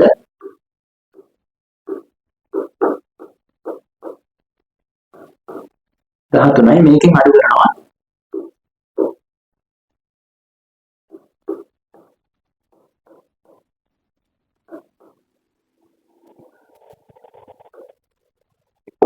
එතකොට E අකුරට E අකුර අයින් කරන්න. A අකුරට A අකුර අයින් කරන්න. K අකුරට K අකුර අයින් කරන්න. එහෙනම් අඩු කිරීමක් තියෙන නිසා T අඩු කිරීම C සමානයි 13න් 10ක් අඩු කරපුවම 3. එහෙනම් අපිට එතන ගන්න පුළුවන්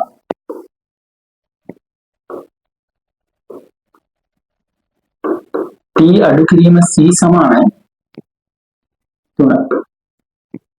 දැන් මේ සමීකරණ දෙක විසඳලා අපිට පුළුවන් C වල සහ T වල අග හොයාගන්න පුළුවන්. ඒක හොයන්නේ එහෙනම් මෙතනදී අපිට එකක් අයින් කර ගන්න ඕන නිසා එක පදයක් අයින් කර ගන්න ඕන නිසා මෙතන සමගාමී සමීකරණ වල දෙක තමයි පාවිච්චි කරන්න ඕනේ. එහෙම නැත්නම් ඔබට හිතන්න පුළුවන් මේ C සහ T එකතු කරපුවම 7යි නම් C ටයි T ටයි එන්න පුළුවන් අගයම මොනවද? එහෙම නැත්නම් මෙතන අන්තරය හිතන්න පුළුවන් T සහ C අතර අන්තරය 3යි නම් T සහ C අතර එන්න පුළුවන් අගයම මොනවද කියලා. එහෙම හිතන්න පුළුවන්. එහෙම නැත්නම් සමගාමී සමීකරණය විසඳන්න පුළුවන්. අපිට පුළුවන් මේක පළවෙනි සමීකරණය කියලා ගත්තොත් මේක දෙවෙනි සමීකරණය කියලා ගත්තොත් පළවෙනි සමීකරණය දෙවෙනි සමීකරණය අඩු කරනවා. එතකොට C වලින් අඩු කරන්න ඕනේ ඍණ C.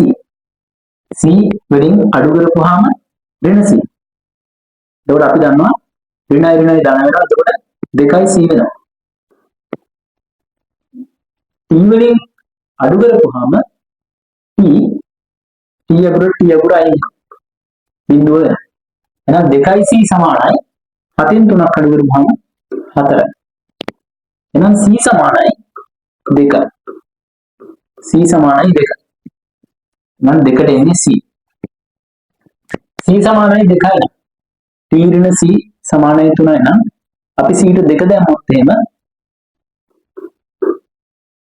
T ඍණ 2 සමානයි 3 වෙනවා. දැන් T උත්තර කරගන්න දැන් T සමානයි ඍණ 2 අනිත් පැත්තට යනකොට ධන 2 වෙනවා. T සමානයි 5 වෙනවා. 5ට එන්නේ T. T සමානයි 5.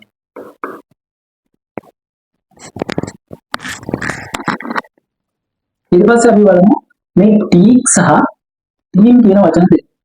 ටීක් සහ ටීම් කියන වචන දෙක ගත්තට පස්සේ අපිට මේ ටීම් කියන එකේ ටීක් කියන එක අඩු කරලා බලමු. ටීම් කියන එකෙන් ටීක් කියන එක අඩු කරපුවාම ටී අකුරට ටී අකුර අයින් වෙනවා. ඊ අකුරට ඊ අකුර අයින් වෙනවා. ඒ අකුරට ඒ අකුර අයින් වෙනවා. එහෙනම් මේ වැඩි එකෙන් තමයි අඩු එක අඩු කරන්නේ. ඒ නිසා m ඍණ k m ඍණ k සමානයි 18න් 13ක් අඩු කරපුවාම 5. දැන් m ඍණ k සමානයි 5.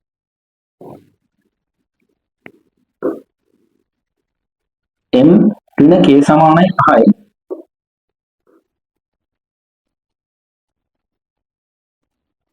ඒ කියන්නේ m සහ k අතර අන්තරය 5යි. m සහ k අතර අන්තරය 5යි. එතකොට අපිට මෙතන තේරුම් ගන්න පුළුවන් m කියන සංඛ්‍යාව වැඩි k කියන සංඛ්‍යාව අඩු. මේ දෙක අතර අන්තරය 5යි. එතකොට m සහ k කියන දෙකම තියෙනවා මෙන්න මේ කියන වචනේ. එහෙනම් මේ කියන වචනේත් එක්ක අපි m සහ k ට එන්න පුළුවන් අගයන් මොනවද කියලා බලමු. මේ කියන වචනේ ගත්තාම e අකුරු දෙකක් තියෙන නිසා ඒ දෙකට එන්න ඕනේ එකම අගය එන්න ඕනේ. අපි බලමු m සහ k ට එන්න පුළුවන් අගයන් මොනවද? m සහ k ට එන්න පුළුවන් ඒ දෙක අතර අන්තරය 5යි නම් අපිට පුළුවන් අන්තරය 5 වෙන්න නම් m ට එන සංඛ්‍යාව වැඩි අගයක් වෙන්න ඕනේ. ඒ නිසා අපි හිතුවොත් m කියන එකට එන්නේ 9 කියලා. m කියන එකට එන්නේ 9 කියලා අපි හිතුවොත් එහෙම අන්තරය 5 වෙන්න නම් k කියන එකට 4 එන්න ඕනේ. 9න් 4ක් 5යි. අපි හිතුවොත් එහෙම m ට එන්නේ 8 කියලා. m ට එන්නේ 8 කියලා හිතුවොත් එහෙම 8න් 3ක් තමයි 5 වෙන්නේ. ඒ නිසා k වලට 5 වෙන්න ඕනේ. හැබැයි අපිට k වලට 3 එන්න ඕනේ. හැබැයි අපිට 3 දැනටම දාලා ඉවරයි. k වලට 3 එන්නේ. ඒ නිසා 8 සහ 3 කොහොමද දෙන්න බැහැ. ඊට පස්සේ අපි හිතුවොත් m ට එන්නේ 7 කියලා. m ට එන්නේ 7 කියලා 7න් දෙකක් අඩු වුණාම තමයි 5 වෙන්නේ. එහෙනම් අපිට k වලට එන්නේ 2 කියලා ගන්න පුළුවන්. හැබැයි අපි දැනටම දෙකට එන්නේ c කියලා හොයාගෙන ඉවරයි. c ට 2 එනවා කියන හොයාගෙන ඉවරයි. ඒ නිසා අපිට 7යි 2යි ගන්නත් බැහැ. 7යි 2යි කොහොමද m ට සහ k ට එන්න බැහැ. ඊට පස්සේ අපි හිතුවොත් m ට එන්නේ 6 කියලා k ට එන්නේ 1. ඒක එන්න පුළුවන්. අපි ඒක තාම අරගෙන නැහැ. 6 සහ 1ට අදාළ අකුරු අපි හොයාගෙන ඉන්න නිසා ඒක එන්න පුළුවන්. එහෙම නැත්නම් මේ දෙක අතර අන්තරය 5 වෙන්න නම් m ට 5 ඇවිල්ලා k ට 0 වෙන්න පුළුවන්. හරි. දැන් අපි දන්නවා මේ b කියන වචනේ මේ අකුරු එකතු කරපුවාම එකතු වෙන්න ඕනේ 15. එකතු වෙන්න ඕනේ 15. e අකුරු දෙකක් තියෙන නිසා e අකුරු දෙකට වෙන්න ඕනේ එකම අගය. අපි හිතමු m කියන්නේ 9යි k කියන්නේ 4යි. 9යි 4යි එකතු කරපුවාම 13යි. 15 වෙන්න නම් අපිට e ට 1 1 දාන්න පුළුවන්. 1 1 දාන්න පුළුවන්. ඊට පස්සේ m ට 6 ඇවිල්ලා k ට 1 වෙනවා කියලා අපි හිතුවොත් 6යි 1යි 7යි තව 8ක් ඕනේ. ඒ 8 හදාගන්න e අකුරු දෙකට 4 4 දාන්න පුළුවන්. අපි හිතුවොත් m ට එන්නේ 5යි k ට එන්නේ 0යි කියලා. තව 10ක් අවශ්‍යයි. එහෙනම් මේ 10 පුරවන්න අපිට ඊට දාන්න 5 5 5 5 ගන්න බෑ. ඒතකොට m ටත් 5 එන්න ඊටත් 5 එන්න බෑ. ඒ නිසා ඒ උත්තරේ ගන්න බෑ. ඒ නිසා අනිවාර්යෙන් වෙන්න ඕනේ මේ නීට් කියන වචනේත් එක ගත්තාම එක්කෝ m ට 9 එන්න ඕනේ, k ට 4 එන්න ඕනේ, ඊට 1 එන්න ඕනේ. එහෙම නැත්නම් m ට 6 ඇවිල්ලා ඊට 4 ඇවිල්ලා k ට 1 වෙන්න ඕනේ. දැනට අපිට නිශ්චිතවම කියන්න බෑ. ඔය අකුරු වලට මෙන්න මේ සෙට් එක එනවද මේ සෙට් එක එනවද කියලා අපිට නිශ්චිතවම කියන්න බෑ. ඒ නිසා අපි බලනවා ඊළඟට මෙන්න මේ e අකුර අපිට හොයාගන්න පුළුවන් ලේසියෙන්ම මෙන්න මේ EBB කියන එක ගත්තා. EBB 18යි කියලා ගත්තොත් B අකුරු දෙකට එන්න ඕනේ එකම අගයක්. අපි හිතුවොත් එහෙම මේ දෙකේ 18 එන්න ඕන නිසා ඊට ගන්න පුළුවන් එක්ක 1 එක්ක 4. අපි ගමු 1. ඊට 1 ගත්තොත් එහෙම මේ දෙකේම එකතුව 18 වෙන්න ඕන නිසා දැන් එකක් මෙතන තියෙනවා ඉතුරු වෙන්නේ 17යි. 17 දෙකෙන් බෙදෙන්නේ නැහැ. එහෙනම් B ට සමාන අගයක් දෙන්න බෑ. ඒ නිසා අපිට කොහෙත්ම ඊට 1 ගන්න බෑ. එහෙනම් ඊට ගන්න පුළුවන් තාම 1 නයි ඉන්නේ 4 විතර. අපි ඊට 4 දැම්මොත් එහෙම 18න් 4ක් අපි ඊට වෙන් කරාට පස්සේ තව 14ක් තියෙනවා. ඒ 14ට අපිට පුළුවන් 7 7 දෙන්න.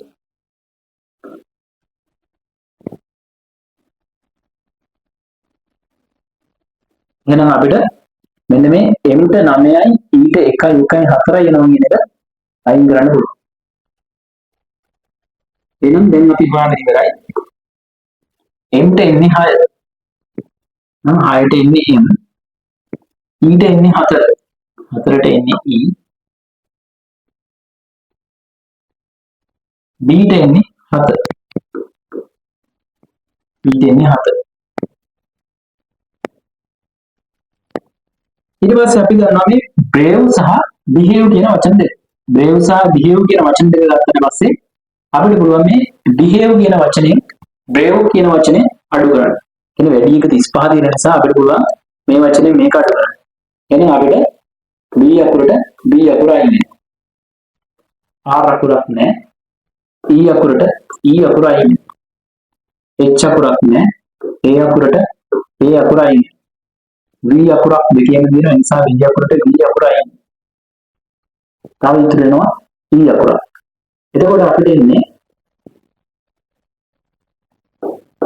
H එකතු කිරීම E වලින් අඩු කරන්න ඕනේ. R අකුර ධන R අඩු කරන්න. එතකොට මෙතන ඍණමයි එන්නේ. ඒ නිසා ප්‍රශ්නෙන්න අපි ඍණ R තියගන්න. සමානයි 35න් 23ක්. 35න් 23ක් අඩු කරපුවාම 12ට. අපි E අකුරට නාගය දන්න නිසා E අකුරට අපි හොයාගත්ත ඍණමක් එන්නේ 4 ගේ. නා අපිට මෙතන 4 දාගන්න පුළුවන්. 4 දාගත්තට පස්සේ H ඍණ R සමානයි 12න් 4ක් අඩුවම 8. එහෙනම් මෙතනදී H වලින් R අඩු කරපුවාම 8 එන්න ඕනේ. දැන් මේ වෙනකොට අපි මෙතන K අකුරට එකක් ඇවිල්ලා නැහැ. ඒ නිසා එකට එන්නේ K අකුර. එහෙනම් අපිට මෙතන X සහ R වලට දෙන්න ඉතුරුලා තියෙන්නේ 0.8යි 9යි විතරයි. 0.8යි 9යි විතරයි X සහ R වලට දෙන්න ඉතුරු වෙලා තියෙන්නේ. අපි හිතමු H වලින් R අඩු කරපුවාම 8 වෙනවා. H වලින් R අඩු වුණාම 8 වෙනවා. මෙතන කරන්න තියෙන එකම දේ තමයි 8න් බිඳුවක් අඩු කරන්න. H වලට 8 දීලා R වලට බිඳුව දෙක විතරයි කරන්නේ. වෙන ක්‍රමයක්. එහෙම වුණොත් අපිට V වලට 9 දෙන්න වෙනවා. එහෙනම් H වලට 8ට දෙන්න වෙන්නේ H 9ට V දෙන්න වෙනවා. බිඳුවට R දෙන්න වෙන ක්‍රමයක් නැහැ. හරි. දැන් අපි බිඳුවේ ඉඳලා 9 දක්වා සියලු ඉලක්කම් වලට එන ඉංග්‍රීසි අකුරු මේ විදිහට හොයාගන්න. මේක චුට්ටක් අමාරුයි. ඒක පරිස්සමට කරන්න ඕනේ. බුද්ධිමත්ව මේක ටිකක් කල්පනා කරලා විසඳන්න ඕනේ. මේ විදිහට හොයාගත්තට පස්සේ අපිට ප්‍රශ්න වලට උත්තර හොයාගන්න පුළුවන්. C සහ T අකුරු දෙකේ අගයන් පිළිවෙලින් මොනවද? C සහ T.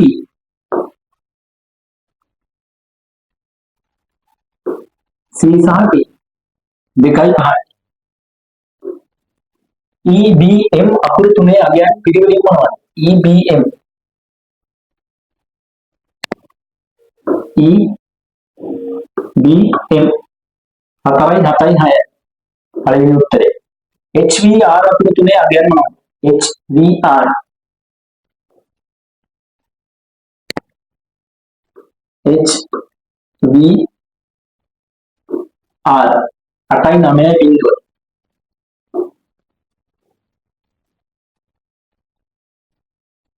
රීච්ඡන පදයේ අගය කීයද? රීච්ඡන පදයේ අගය කීයද? R වලට දැම්මේ බිඳුව. E වලට දැම්මේ 4. A වලට දාලා දෙන්නේ 3යි. C වලට දාලා දෙනවා 2යි.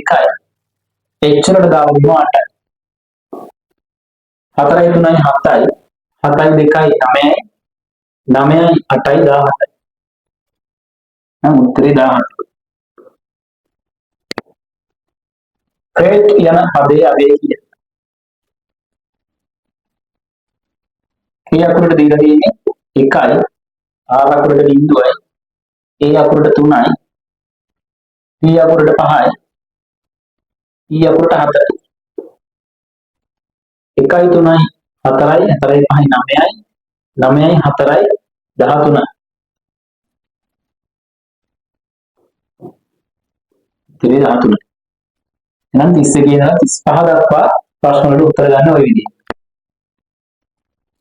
ඊළඟට 36 ඉඳලා 40 දක්වා ප්‍රශ්න. 36 ඉඳලා 40 දක්වා ප්‍රශ්න වල A B C D E F G කියලා පුද්ගලයෝ 7 දෙනෙක් ඉන්නවා. මේගොල්ලෝ අනුපිළිවෙලකින් තොරව සුදු රතු කළු කොළ කහ නිල් හා දම් කියන පාට වලින් කමිසඳ වෙනවා.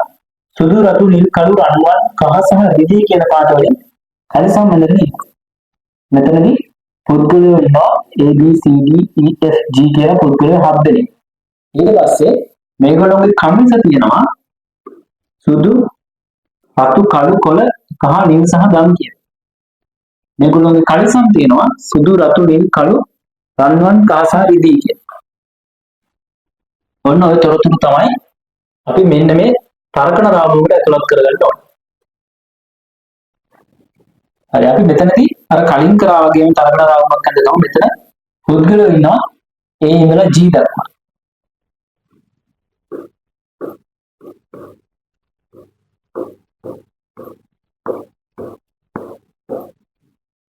පුද්ගලයෝ ඉන්නවා ඊට පස්සේ ඒ පුද්ගලයන්ගේ කලිසම් තියෙනවා කම්ස තියෙනවා.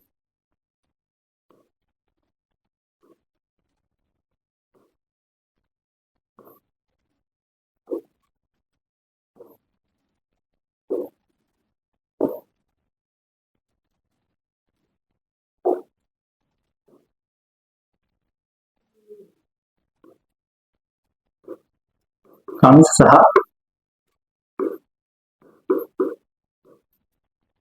සහ කලිසම්.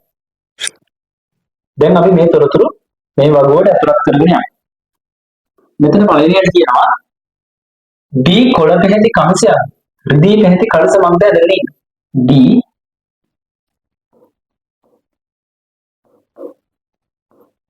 කොළ පාට කම්සයයි රිදී පැහැති කලිසම.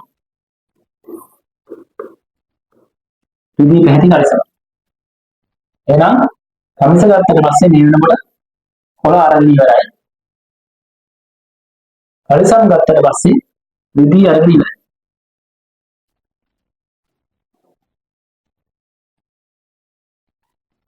A ගේ කම්සයත් F ගේ කලිසමත් එකම වර්ණයෙන් යුක්ත වෙනවා.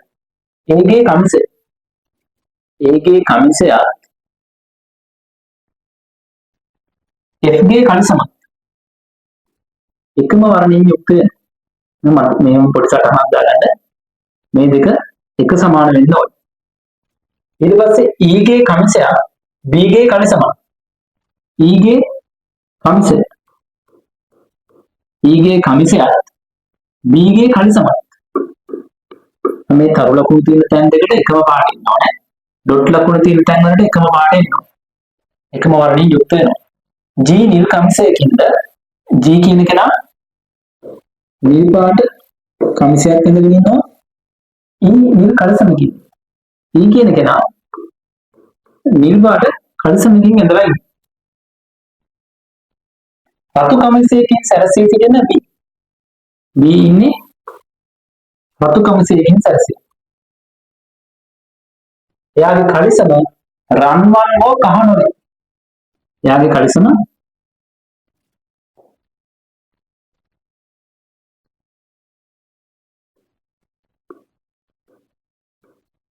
රන්වන් වෙන්නත් බෑ කහ වෙන්නත් බෑ.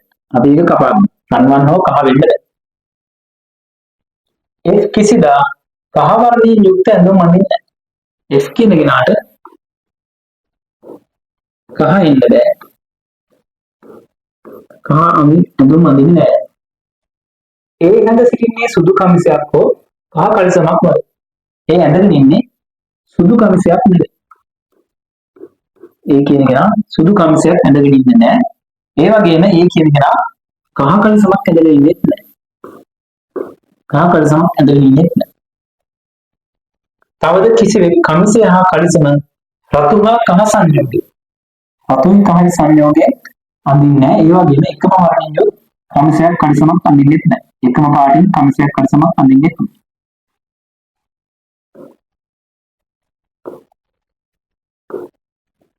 හරි. ඔය තොරතුරු ටික තමයි අපිට දීලා තියෙන්නේ. ඒ තොරතුරු පදනම් කරගෙන අපි බලමු. දැන් මේ හිස් තැන් වලට අදාළ වෙන පාට හොයාගන්න පුළුවන් කියලා. දැන් මේ වෙනකොට කමිස ගත්තොත් රතු කොළ නිල් කියන කමිස ඇඳලා ඉවරයි. රතු කොළ සහ නිල් කියන කමිස ඇඳලා ඉවරයි. රතු කොළ සහ නිල් කියන කමිස ඇඳලා ඉවරයි. කලිසම් ගත්තොත් රිදී සහ නිල්. රිදී සහ නිල් පාට මේ වෙනකොට දීලා ඉවරයි. දැන් මේ කොළ පාටින් පාට කළා නැති ටික තමයි දෙන්නේ ඉතුරු වෙලා තියෙන්නේ. අපි හිතුවොත් එහෙම A කියන කෙනාට එහෙනම් දෙන්න ඉතුරු වෙන්නේ. එයා සුදු අඳින්නෙත් නැත්තම්. එයා සුදු කියන පාට අඳින්නෙත් නැත්තම් එයාට ඉතුරු වෙන්නේ කළු කහ සහ දම්. කළු කහ සහ දම් කියන පාට වලින් එකක් තමයි දෙන්නේ. කළු කහ දම්. ඔය තුනෙන් එකක් තමයි දෙන්නේ. කොහොම හරි A ගේ කමිසයට දෙන පාට අපි දෙන්න ඕනේ F ගේ කලිසමට. F ගේ කලිසමට එහෙනම් දෙන්න පුළුවන්.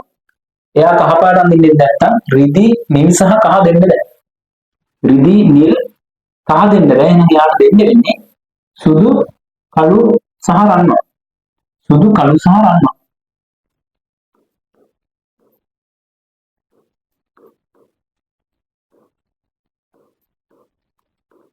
සුදු කළු සහ රන්වන් තමයි දෙන්නේ. දැන් දෙන්නටම එකම පාටෙන් ඕන බලන්න කළු මේකෙත් තියෙනවා මේකෙත් තියෙනවා. ඒක දෙන්න පුළුවන්. කහ මේකේ තියෙනවා හැබැයි මේක නෑ. ඒ නිසා කහ දෙන්න බෑ. දම් මේකේ තියෙනවා මේක දෙන්න බෑ. ඒ නිසා දම් දෙන්න බෑ. එහෙනම් අනිවාර්යයෙන්ම ඒකේ කමිසයට දෙන්න වෙන්නේ කළු. ඒකේ කමිසයට දෙන්න වෙන්නේ කළු. එහෙනම් ඒකේ කමිසයට කළු දෙනවා නම් අනිවාර්යයෙන්ම F ගේ කලිසමටත් කළු දෙන්න ඕන. එහෙනම් එතන ඉතුරු වෙනවා කළු. එහෙනම් අපි මේ වෙනකොට කළු කමිසය දීලත් ඉවරයි. කළු කමිසය දීලත් ඉවරයි. කළු කලිසම දීලත් ඉවරයි.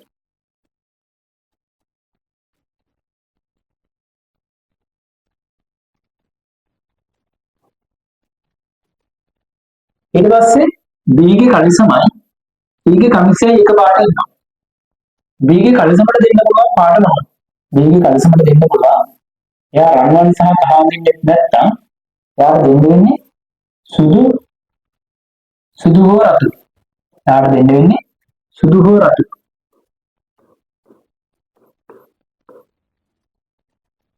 රන්වන් සහ කහ අඳින්න නැති නිසා එයාට දෙන්න වෙන්නේ සුදු හෝ රතු. ඊට දෙන්න වෙන්නේ ඉතුරු වෙලා තියෙන්නේ සුදු කහ සහ දම්. සුදු කහ සහ දම්.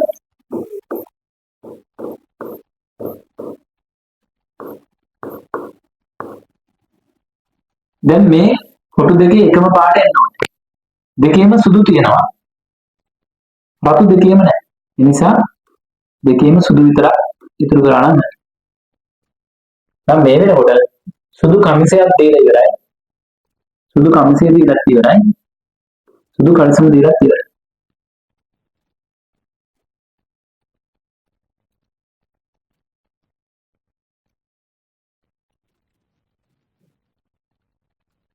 කමිස ගත්තට පස්සේ දැන් මේ වෙනකොට දීලා නැත්තේ කහ සහ දම් විතරයි. කහ සහ දම් විතරයි දීලා නැත්තේ. කහ F ට දෙන්න බෑ. ඒ නිසා ඉතුරු වෙලා තියෙන්නේ කහ සහ දම් විතරක් නිසා අපිට දම් දෙන්න වෙනවා අනිවාර්යයෙන්ම F ට නම් කහ දෙන්න වෙනවා C ට. කහ දෙන්න වෙනවා C ට. දැන් අපිට කලිසම් වලට විතරයි පාට දාන්න තියෙන්නේ. කලිසම් තියෙන්නේ රතු රන්වන් සහ කහ. රතු රන්වන් සහ කහ තමයි තියෙන්නේ. කහ පාට ඒගේ කලිසම කහ පාට වෙන්නත් බෑ. මෙතන C ගේ කමිසය කහ නිසා කලිසම කහ වෙන්නත් බෑ. ඒ නිසා අනිවාර්යයෙන්ම කහ පාට කලිසම දෙන්න වෙන්නේ G ට. කහ පාට කලිසම G ට අනිවාර්යයෙන්ම දෙන්න වෙනවා. ඊට පස්සේ ඉතුරු වෙලා තියෙන්නේ රතු සහ රන්වන් පාට. දැන් අපිට දීලා තියෙන තොරතුරු වලට අනුව Aට එක්ක රතු දෙන්න පුළුවන් එහෙම නැත්නම් රන්වන් දෙන්න පුළුවන්. අපි දීලා දෙන ප්‍රශ්නත් එක්ක ඊට පස්සේ බලමු උත්තර. Cට එක්ක රතු දෙන්න පුළුවන් එක්ක රන්වන් දෙන්න පුළුවන්. හරි ඊට පස්සේ අපි බලමු දීලා තියෙන ප්‍රශ්න. ප්‍රශ්නවල කියනවා 36 වෙනි ප්‍රශ්නේ දම් පැහැති කමිසයක් ඇඳගෙන ඉන්නේ කවුද? දම් පැහැති කමිසයක් ඇඳගෙන ඉන්නේ F. දම් පැහැති කමිසයක් ඇඳගෙන ඉන්නේ F. ඒ ඇඳගෙන සිටින කලිසමේ වර්ණය කොහොමද? ඒ ඇඳගෙන ඉන්න කලිසමේ වර්ණය රතු හෝ රන්වන් කියලා අපි සටහන් කරගෙන තියෙන්නේ. මෙතන උත්තර වල දීලා තියෙන්නේ නෑ රන්වන් කියන පාඩේ නිසා අපි රතු කියන උත්තරේ ගන්නවා. ඊට පස්සේ එකම වර්ණයෙන් යුත් ඇඳුම් යුගලයක් වන්නේ පහත කවරක්? එකම වර්ණයෙන් යුත් ඇඳුම් යුගලයක්. A ගේ කමිසයයි B ගේ කලිසමයි. A ගේ කමිසය කළු B ගේ කලිසම සුදු. ඒ නිසා එකම වර්ණයක් නෙමෙයි. C ගේ කමිසයයි E ගේ කලිසම. C ගේ කමිසයයි E ගේ කලිසම. C ගේ කමිසය කහ E ගේ කලිසම එකම වර්ණයෙන් යුක්ත නැහැ. C ගේ කමිසයයි G ගේ කලිසමයි. C ගේ කමිසය කහ G ගේ කලිසමත් කහ. එහෙනම් උත්තරේ තුන්වෙනි උත්තරේ. C ගේ කමිසය සහ G ගේ කලිසම. A ගේ කමිසය සහ G ගේ කලිසම. A ගේ කමිසය කළු G ගේ කලිසම කහ. ඒ නිසා ඒ හතරවෙනි උත්තරේ වෙන්නත් අපිට උත්තරේ ගන්න වෙන්නේ තුන්වෙනි උත්තරේ. ඊළඟට 39 වෙනි ප්‍රශ්නේ කියන්නේ මෙලොව පිළිසේ සිටින කිසිම පුද්ගලයෙකු ඇඳගෙන නැති ඇඳුම් කට්ටලයක් දක්වලා දෙන උත්තරේ මොකක්ද කියලා. කළු කමිසයයි රතු කලිසමයි ඇඳගෙන ඉන්නවා ඒ. කළු කමිසයයි රතු කලිසමයි ඒ ඇඳගෙන ඉන්නවා. කළු කමිසය සහ රතු කලිසම. ඊට පස්සේ සුදු කමිසයයි කළු කලිසමයි. සුදු කමිසයයි රතු කලිසමයි ඇඳගෙන නැහැ කවුරු. දැන් නොවන්නේ කියනකොට ඒක තමයි උත්තරේ ගන්න. සුදු කමිසය සහ කළු කලිසම. ඊට පස්සේ නිල් කමිසයයි කහ කලිසමයි. නිල් කමිසයයි කහ කලිසමයි G ඇඳගෙන ඉන්නවා. කහ කමිසයයි රන්වන් කලිසමයි C ඇඳගෙන ඉන්නවා. රන්වන් කලිසම. නිසා අපිට එතන උත්තරේ ගන්න වෙන්නේ දෙවෙනි උත්තරේ. ඊට පස්සේ 40 මෙම පිළිස ඇඳගෙන සිට ඇඳුම් සම්බන්ධයෙන් සත්‍ය වන්නේ පහත කවර ප්‍රකාශය. ඒ කහ පැහැති කමිසයකින් හා සුදු පැහැති කලිසමකින්. ඒ කහ සුදු. ඒ කහ සුදු නෙමෙයි. නෑ මේ ප්‍රකාශය වැරදි. ඒක සත්‍ය නෑ. අපි නහන්නේ සත්‍යයක. B රතු පැහැති කමිසයකින්ද කළු පැහැති කලිසමකින්ද. රතු කළු B. B රතු සහ කළු B රතු සහ සුදු තේ. ඒ නිසා ඒකත් වැරදි. පළවෙනි එකත් වැරදි දෙවෙනි එකත් වැරදි. තුන්වෙනි එකේ C කහ සහ රන්වන්. C කහ සහ රන්වන්. C කහ සහ රන්වන් හරි එක. කහ කමිසයයි රන්වන් කලිසමයි තමයි ඇඳගෙන C. ඒ නිසා C කියන කතාව හරි. E කළු සහ නිල්. E කළු සහ නිල් නේ සුදු සහ නිල්. නිසා ඒ ප්‍රකාශයත් වැරදි. ඒ නිසා අපිට 40 වෙනි ප්‍රශ්නට උත්තරය ගන්න තුන්වෙනි උත්තරේ නිවැරදි එක. C කහ පැහැති කමිසයකින් සහ රන්වන් පැහැති කලිසමකින් සැරසෙලා ඉන්නේ. නිසා අපිට උත්තරය ගන්න වෙන්නේ 3.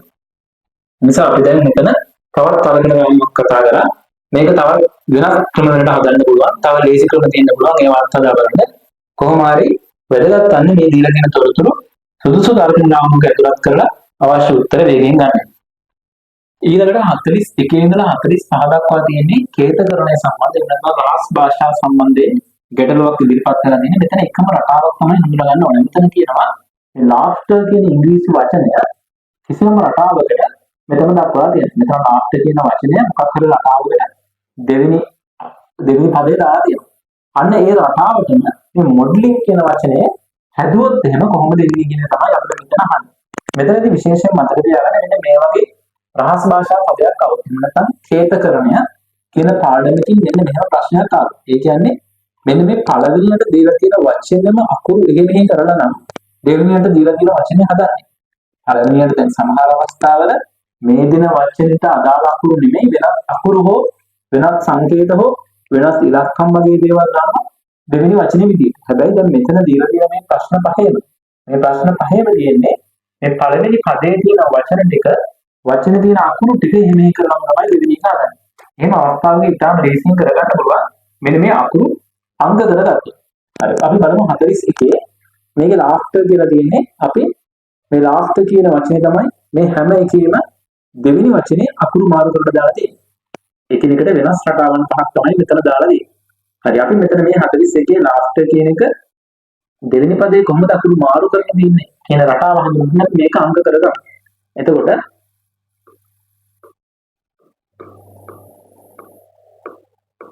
ඔන්න ඔහම අකුරු වලට අංග කරගත්තා පස්සේ මෙන්න මේ අකුරු ටික මෙන්න මේ පිළිවෙලට දැම්මට පස්සේ අපි බලමු මොකක්ද තියෙන රටාව කියලා. G අකුරට එන්නේ 4, U අකුරට එන්නේ 3, L අකුරට එන්නේ 1, A අකුරට එන්නේ 2, E අකුරට එන්නේ 7, R අකුරට එන්නේ 8, T අකුරට එන්නේ 6, H අකුරට එන්නේ 5. එහෙනම් මෙන්න මේ රටාවටම මොඩ්ලින් කියන පදේ අකුරු මාරු කරලා තියෙනවා. එහෙනම් මොඩ්ලින් කියන එකත් අපි මේ විදිහට 1 2 3 4 5 6 7 8 කියලා ඉලක්කම් කරාට පස්සේ මෙන්න මේ රටාවට එනවා 431යි 278යි 65. එහෙනම් මෙතන 431යි කියද්දි L U M 431යි 278යි O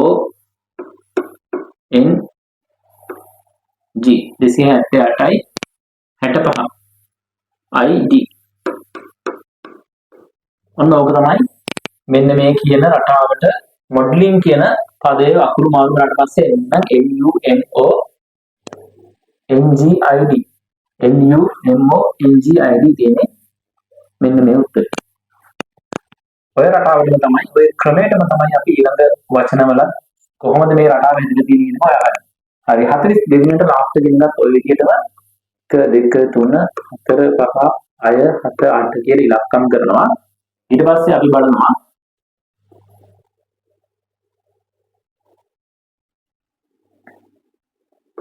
R කියන්නේ 8, E කියන්නේ 7, T කියන්නේ 6, G කියන්නේ 4, H කියන්නේ 5, U කියන්නේ 3, A කියන්නේ 2, L කියන්නේ 1.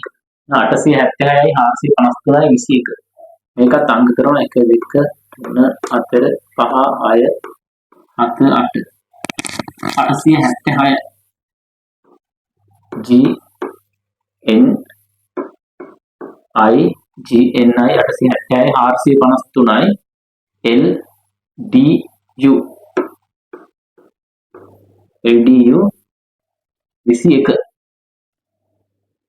O M G N I L D U O M පළවෙනි උත්තරේ G N I L D U O M. 33 වෙනි එක ඒ ක්‍රමයටම තමයි මේකත් ගන්න 1 2 3 4 5 6 7 8 L කියන්නේ 1 U කියන්නේ 3 A කියන්නේ 2 H කියන්නේ 5 G කියන්නේ 4 E කියන්නේ 7 T කියන්නේ 6 R කියන්නේ 8. 132යි 547යි 68. 1 2 3 4 5 6 7 8. 132 M U O 547 D L N 68 I G M U O D L M U O D L I G N I G තුන්වෙනි උත්තරේ. ඊළඟ 44 වෙනි ප්‍රශ්නය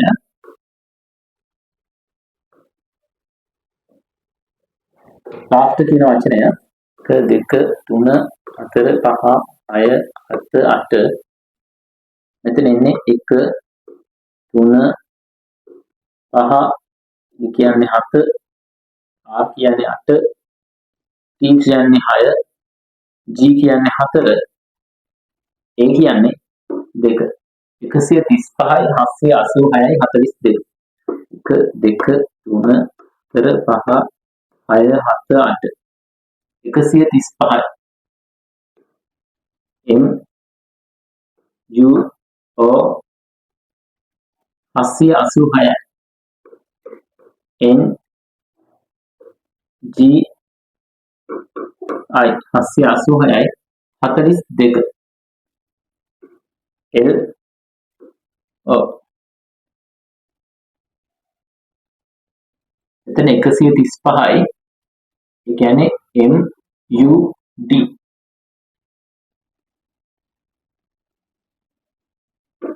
M U D N G ILO MUDNGILO.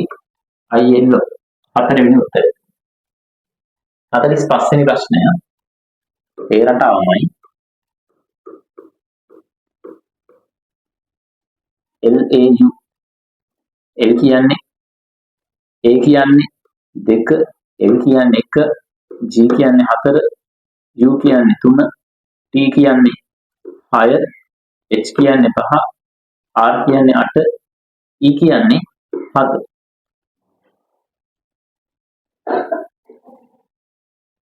දෙසිය 14යි 365යි 87.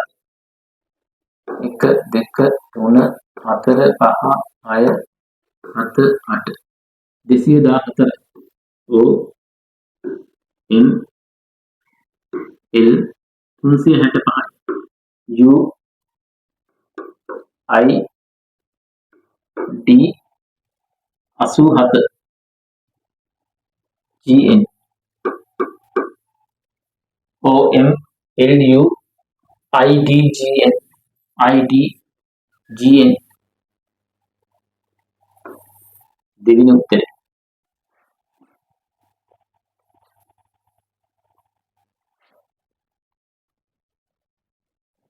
එහෙනම් ඉතාමත් පහසුවෙන් මෙන්න මේ රටාවට අනුව අපිට හොයාගන්න පුළුවන් මේ අද කොහොමද නිර්මාණය වෙලා තියෙන එක.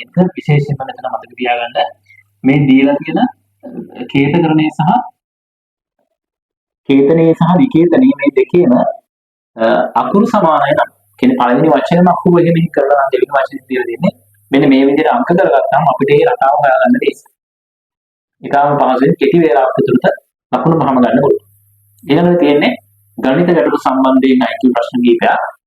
මේවා අපි බේසික් මැතමැටික්ස් වල එහෙම නැත්නම් මූලික ගණිතය කියන පාඩම් වලදී කතා කරපු දැනුම උපයෝගී කරගෙන තමයි මේවා හදන්න වෙන්නේ. ඊට අමතරව අපි IQ තීරි පාඩම් වල මේවට අදාළ තීරි කොටස් කතා කරලා තියෙනවා. මේ සියලුම තීරි කොටස් අපි කතා කරලා තියෙනවා. ඒ ටික අධ්‍යයනය කරලා නම් ඉතාලම පහසුවෙන් මෙන්න මේ ගණන් ටික හදා ගන්න පුළුවන්. 46 වෙනි ප්‍රශ්නය නම් එච්චර අමාරු එකක් නෙමෙයි. මෙතන කියනවා නායනා 32කින් පටන් ගන්න අවරෝහණ පිළිවෙලට. අවරෝහණ කියලා කියන්නේ ලොකු එකේ ඉඳලා පොඩි එකට අනුපිළිවෙලින් ආපසු ගණන් කරනවා. සුමිත්‍රා 2කින් පටන් අරගෙන ආරෝහණ. ආරෝහණ කියලා කියන්නේ පොඩි එකේ ඉඳලා ලොකු එකට.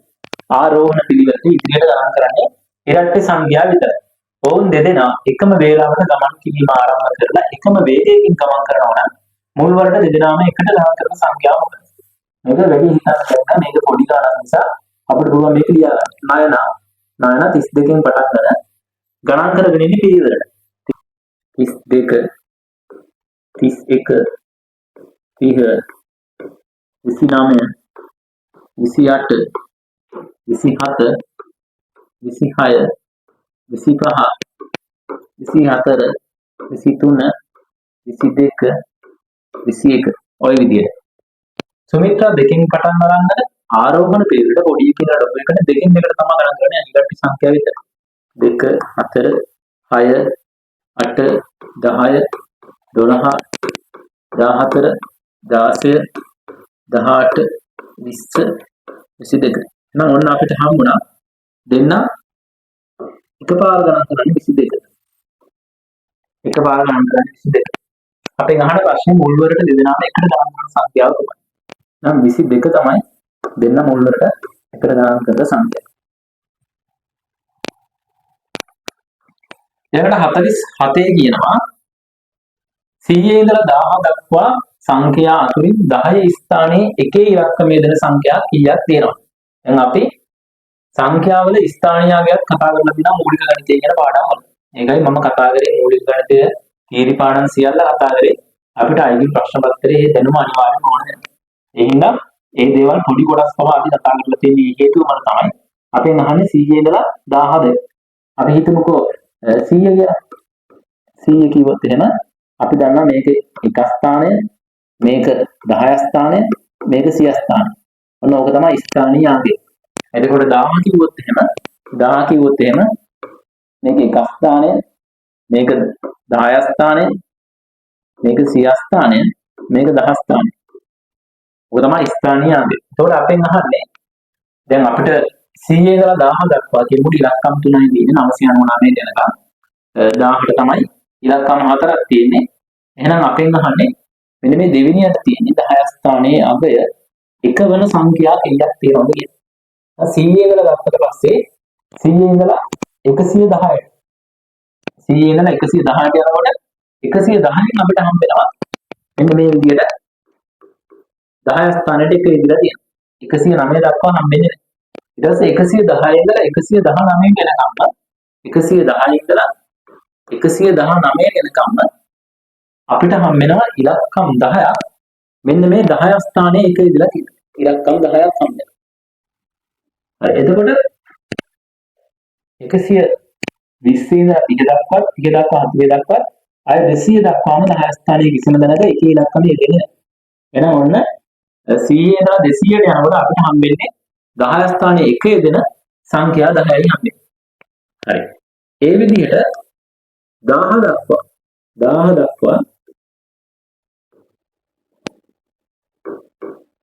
100 ඉඳලා 200ට යනකොට 10යි හම්බෙන්නේ. එහෙනම් 200 ඉඳලා 300ට යනකොට 200 ඉඳලා 300ට යනකොට 10යි හම්බෙන්නේ. 300 ඉඳලා 400ට යනකොට 10යි හම්බෙන්නේ.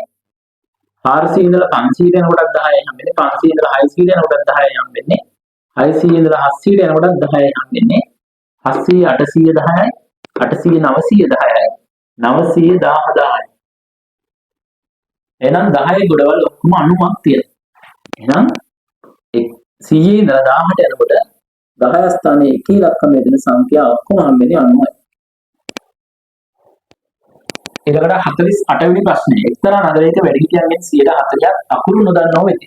ළමයින්ගෙන් 85ක් අකුරු දන්නව වෙති. එම නගරයේ සිටින වැඩිහිටියන් සහ ළමයින් අතර අනුපාතය 2:3යි.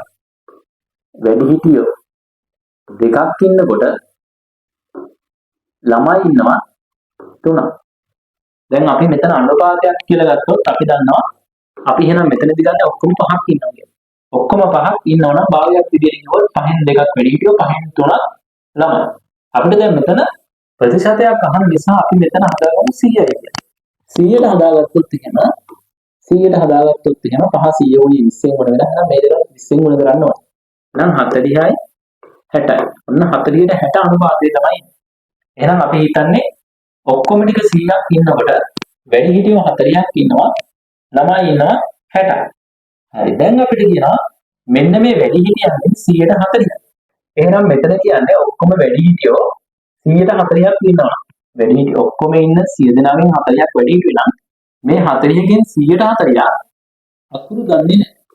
අපෙන් අහන්නේ මෙතන මුළු ජනගහනයෙන් කවර ප්‍රතිශතයක් අකුරු දන්න කට්ටිය ඉන්නවද කියලා නිසා 140ක් අකුරු දන්නේ නැත්නම් 160ක් අකුරු දන්න කට්ටිය වෙනවා. එහෙනම් අපි මෙතන වැඩිහිටියෝ ඔක්කොම ටික 40ක් ඉන්නවා නම් මෙන්න මේ 40කින් 160ක් අකුරු දන්න කට්ටිය වෙනවා. 40න් 160ක් කියන්නේ නම් 4 වරක් 6 24යි. 124ක් වැඩිහිටියන්ගෙන් අකුරු දන්න. ඊට පස්සේ ළමයි ඔක්කොම අපි ගත්තා 160ක් ඉන්නවා. එහෙනම් මේ ළමයි 60 දෙනාගෙන් 185ක් අකුරු දන්නවා. 185ක් අකුරු දන්නවා.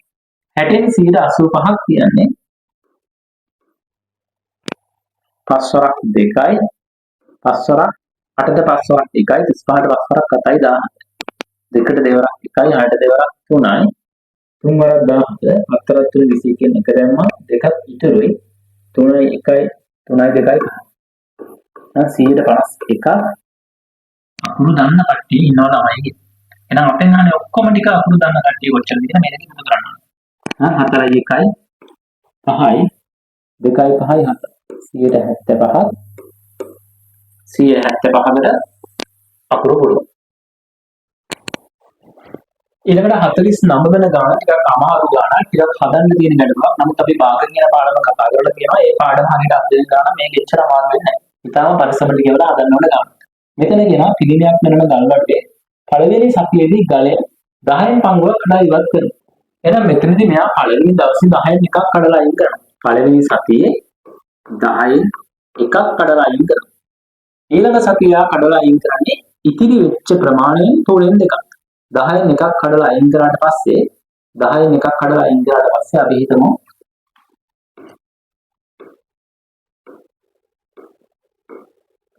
1 2 3 4 5 6යි 7යි 8යි 9යි 10යි 1 2 3 4 5යි 6යි 7යි 8යි 9යි 10යි.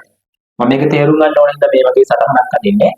අපි හිතමු 10න් එකක් එයා කඩලා අයින් කරනවා නම් ඔන්න මේ සම්පූර්ණ ගලෙන් 10න් එකක් එයා කඩලා අයින් කරනවා නම් ඉතිරි වෙනවා 10න් 9. ඉතිරි වෙනවා 10න් 9. ඉතිරියෙන් ඒ කියන්නේ 10න් 9 3න් 2ක් තමයි ඊළඟ සතියේ කඩලා අයින් කරන්නේ. 10න් 9 3න් 2ක්. 3ට 3 වරක් 1යි 9ට 3 වරක් 3යි. 2ට 2 වරක් 1යි 10ට 2 වරක් 5යි. එහෙනම් 5 වරක් 1 5යි 3 වරක් 1 3යි. 5න් 3ක් කඩලා අයින් කරනවා දෙවෙනි සතිය වෙනකොට ඊළඟ සතිය වෙනකොට. ඊට පස්සේ තුන්වෙනි සතිය වෙනකොට ඉතිරි ගලෙන් 125. ඉතිරි ගලෙන් 125. ඉතිරි ගල කියන්නේ එහෙනම් පළවෙනි දවසේ 10න් එකක් කඩලා අයින් කරනවා ඊළඟ දවසේ 5න් 3ක් කඩලා අයින් කරනවා. එහෙනම් පළවෙනි දවසේ 10න් 1යි දෙවෙනි දවසේ 5න් 3යි එකතු කරාට පස්සේ අපිට හොයාගන්න පුළුවන් මේ දෙවෙනි සතිය වෙනකොට කොච්චර ප්‍රමාණයක් කඩලා ඉවත් කරාද කියන එක. එහෙනම් මෙතනදී අපි මේක එකතු කරනකොට 18යි 5ටයි පොදු පදය වෙන්නේ 10. 10 එකෙන් ගුණ වෙලා 10 වුණේ. ඒ නිසා අපි එකක් එකෙන්ම ගුණ කරනවා. 5 දෙකෙන් ගුණ වුණා. ඒ නිසා අපි 3 දෙකෙන් ගුණ කරනවා. 3 දෙකෙන් ගුණ කරනවා 6. එහෙනම් සම්පූර්ණයෙන් කඩලා ඉවත් කරන ප්‍රමාණය දෙවෙනි දවසේ වෙනකොට 10න් 7. 10න් 7ක් කඩලා අයින් කරනවා. ඊට පස්සේ තුන්වෙනි සතියේ වෙනකොට ඉතිරි ගලෙන් 125. දැන් ඔක්කොම කඩලා අයින් කරලා දෙනවා දෙවෙනි දවසේ වෙනකොට 10න් 7ක්. එහෙනම් ඉතිරි වෙලා තියෙන්නේ 10න් 3. දැන් දෙවෙනි දවස් වෙනකොට 10න් 7ක් කඩලා අයින් කරලා තියෙනවා. එතකොට ඉතිරි වෙන්නේ 10න් 3යි. 10න් 3යි ඉතිරි වෙලා තියෙන්නේ. ඔන්න ඔය 10න් 3ෙන් තුන්වෙනි සතිය වෙනකොට මෙන්න මේ 10න් 3ෙන් 4න් එකක් කඩලා අයින් කරනවා. 10න් 3ෙන් 125ක් කියන්නේ 4න් 1. 4න් 1. එහෙනම් තුන්වෙනි සතිය කඩලා අයින් කරන ප්‍රමාණය 10 වරක් 4 40යි. 3 වරක් 1 3යි. 40න් 3ක් කඩලා අයින් කරනවා තුන්වෙනි සතිය.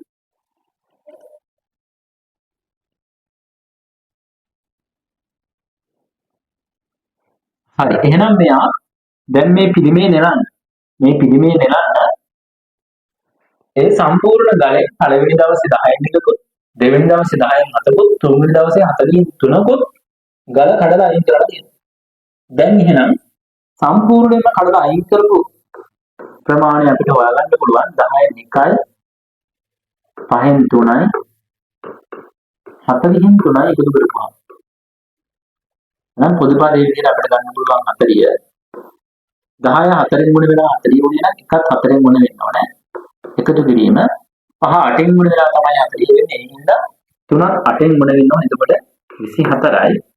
40 එකෙන් ගුණ වෙලා 40 වුණේ. ඒ නිසා අපි 3ක් ඒ විදිහටම දෙනවා. 3ක් එකෙන් ගුණ කරනවා. හරි. එතකොට අපිට හොයාගන්න පුළුවන් කඩලා ඉවත් කරපු ගල් ප්‍රමාණය 4යි 24යි 28යි 28යි 3යි 31යි. එහෙනම් 40න් 31ක් කඩලා අයින් කරලා තියෙනවා. 40න් 31ක් කඩලා අයින් කරලා තියෙනවා. එහෙනම් 49ක් තමයි ඉතුරු වෙලා තියෙන්නේ. එහෙනම් මේ 49 කියන්නේ පිළිමේ බර. එහෙනම් පිළිමේ බර කිලෝ 36යි. ඒ කියන්නේ 49 සමානයි කිලෝ 36යි. 49 සමානයි කිලෝ 36යි. අපි මේක තවත් ලේසියෙන් අපි හිතමුකෝ මේ සම්පූර්ණ ගලේ බර x කියලා තිබ්බා කියලා. එහෙනම් සම්පූර්ණ ගලේ බර ගුණ කරොත් එහෙම 40න් 9 ඒක සමාන වෙන්න ඕනේ 36ට. එහෙනම් අපිට x හොයන්න නම් සම්පූර්ණ ගලේ බර හොයන්න නම් 49 අනිත් පැත්තට අරන් ගිහුවම 36 ගුණ කිරීම 9 යටට යනවා 40 උඩට යනවා. හරය සහ ලවය මාර්ගය. එහෙනම් 9ට නම්බරක් 1යි 36ට නම්බරක් 4යි. 40 වරක් 4 4ක් 4 16යි 160යි. 160යි කිලෝග්‍රෑම්.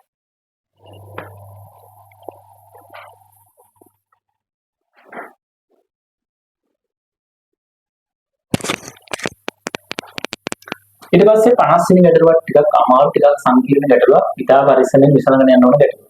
මෙතන කියනවා අනුර සේන ප්‍රභාත් කියලා තුන් දෙනෙක් ඉන්නවා. මේගොල්ලෝ වෙනදාම ලබාගත් 1110ක් වෙච්ච ලාභය බෙදා ගන්නවා. සේනට වඩා තුනෙන් එකක් අනුරටද ප්‍රභාත්ට වඩා තුනෙන් එකක් සේනටද ලැබෙන බව කිව්වා. නම් පළවෙනියට අපි කරන්න ඕනේ මෙතන ඉන්නවා අනුර ඉන්නවා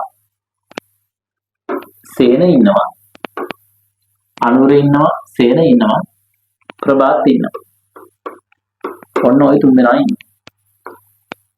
මෙතන කියනවා සේනට වඩා තුනෙන් එකක් අනුර ගන්නවා ප්‍රභාත්ට වඩා තුනෙන් එකක් සේන ගන්නවා. එහෙනම් මෙතන සේනට වැඩියෙන් ගන්නව අනුර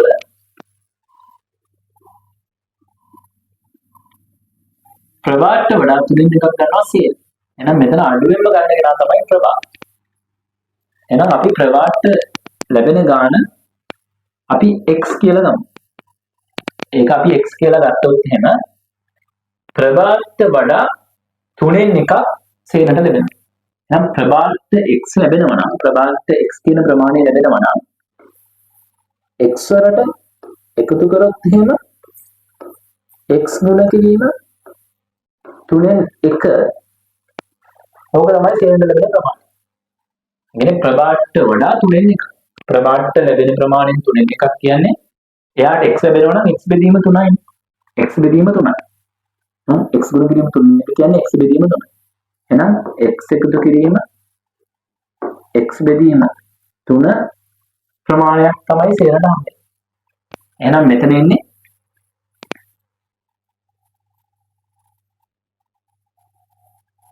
අපි මේක එකතු කරොත් එහෙනම් හැම වෙලේම මෙතන 1 තියෙනවා කියලා හිතන්න. එහෙම වුණොත් අපි මෙතන පොදු පදේ 3යි කියලා ගත්තොත් 1 3න් ගුණ වුණා. එහෙනම් මේකත් 3න් ගුණ වෙන්න ඕනේ x එක. එකතු කිරීම x. දැන් 3x සහ x එකතු කරපුවාම 4x බෙදීම 3. එහෙනම් ප්‍රභාත්ට x ප්‍රමාණයක් ලැබෙනකොට සේනට ලැබෙනවා 4x බෙදීම 3ක ප්‍රමාණය.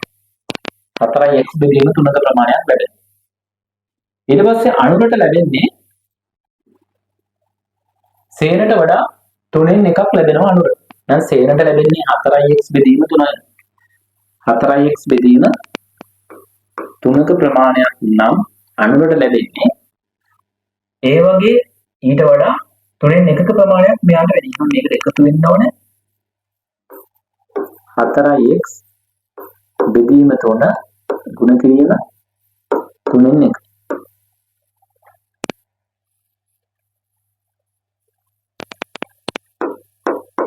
x බෙදීම 3 එකතු කිරීම මේ වරහන් සහිත ප්‍රකාශන තුන කරන්නේ කොහොමද? එකතු කිරීම අඩු කිරීම ගුණ කිරීම මේ ඔක්කොම කලණයේ තියෙනකොට වරහන් තියෙනකොට කොහොමද සුළු කරන්නේ කියන එක අපි මූලික ගණිත පාඩම් වල කතා කරලා තියෙන නිසා ඒවා හොඳට අවබෝධයක් තියෙනවනේ මේ ගණන් විසඳන්න.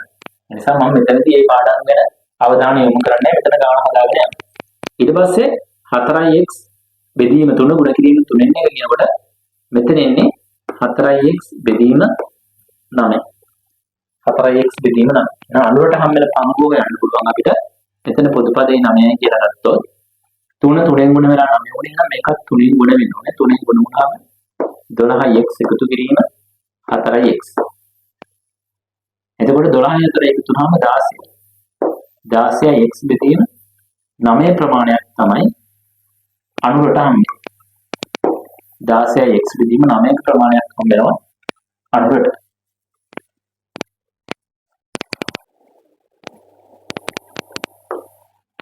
දැන් අපිට අනුර සේන සහ ප්‍රභාත් කියන තුන් දෙනාට ලැබිච්ච ප්‍රමාණයන් භාග විදිහට හරගෙන ඉන්න. අපිට මෙන්න මේ හරය වශයෙන් තියෙන සංඛ්‍යා අයින් කරගන්න පුළුවන්. මේ ඔක්කොම ටික 9න් ගුණ කරලා. මේ තුනම 9න් ගුණ කරොත් එහෙම අපිට හොයාගන්න පුළුවන් මෙන්න මේ හරය අයින් කරලා මේ ගුණවලට ලැබිච්ච ප්‍රමාණය කොච්චරද කියලා. එහෙනම් 9ට 9 කැපෙනවා. එහෙනම් එතන එන්නේ අනුර සේන සහ ප්‍රභාත් 9ට 9 අයින් වුණාම මෙතන එන්නේ 16යි x 3ට 3 වරක් 1යි 9ට 3 වරක් 3යි 3 වරක් 4 12යි x ප්‍රභාත් එන්නේ 9යි x. එහෙනම් මේ ඔක්කොම x වලින් බෙදුවනම් හැම පදයකම x අයින් කරගන්න පුළුවන්. එතකොට එන්නේ 16යි 12යි 9. ඔන්න ඔය අනුපාතයට මේගොල්ලෝ අතර බෙදෙනවා. දැන් අපෙන් අහන්නේ වැඩිම මුදලක් ලැබුණු කෙනාට ලැබුණු මුදල කීයද? එහෙනම් මෙතන තියෙන්නේ වැඩිම මුදලක් ලැබිලා තියෙන අනුරට එයාට ලැබිලා තියෙනවා 16ක් ලැබිලා තියෙනවා. 16යි 12යි 28යි 28යි 9යි 37යි 37න් 16ක් හම්බෙලා තියෙනවා අනුරට. 37න් 16ක් අනුරට හම්බෙලා තියෙනවා. එහෙනම් 37න් 16යි නම්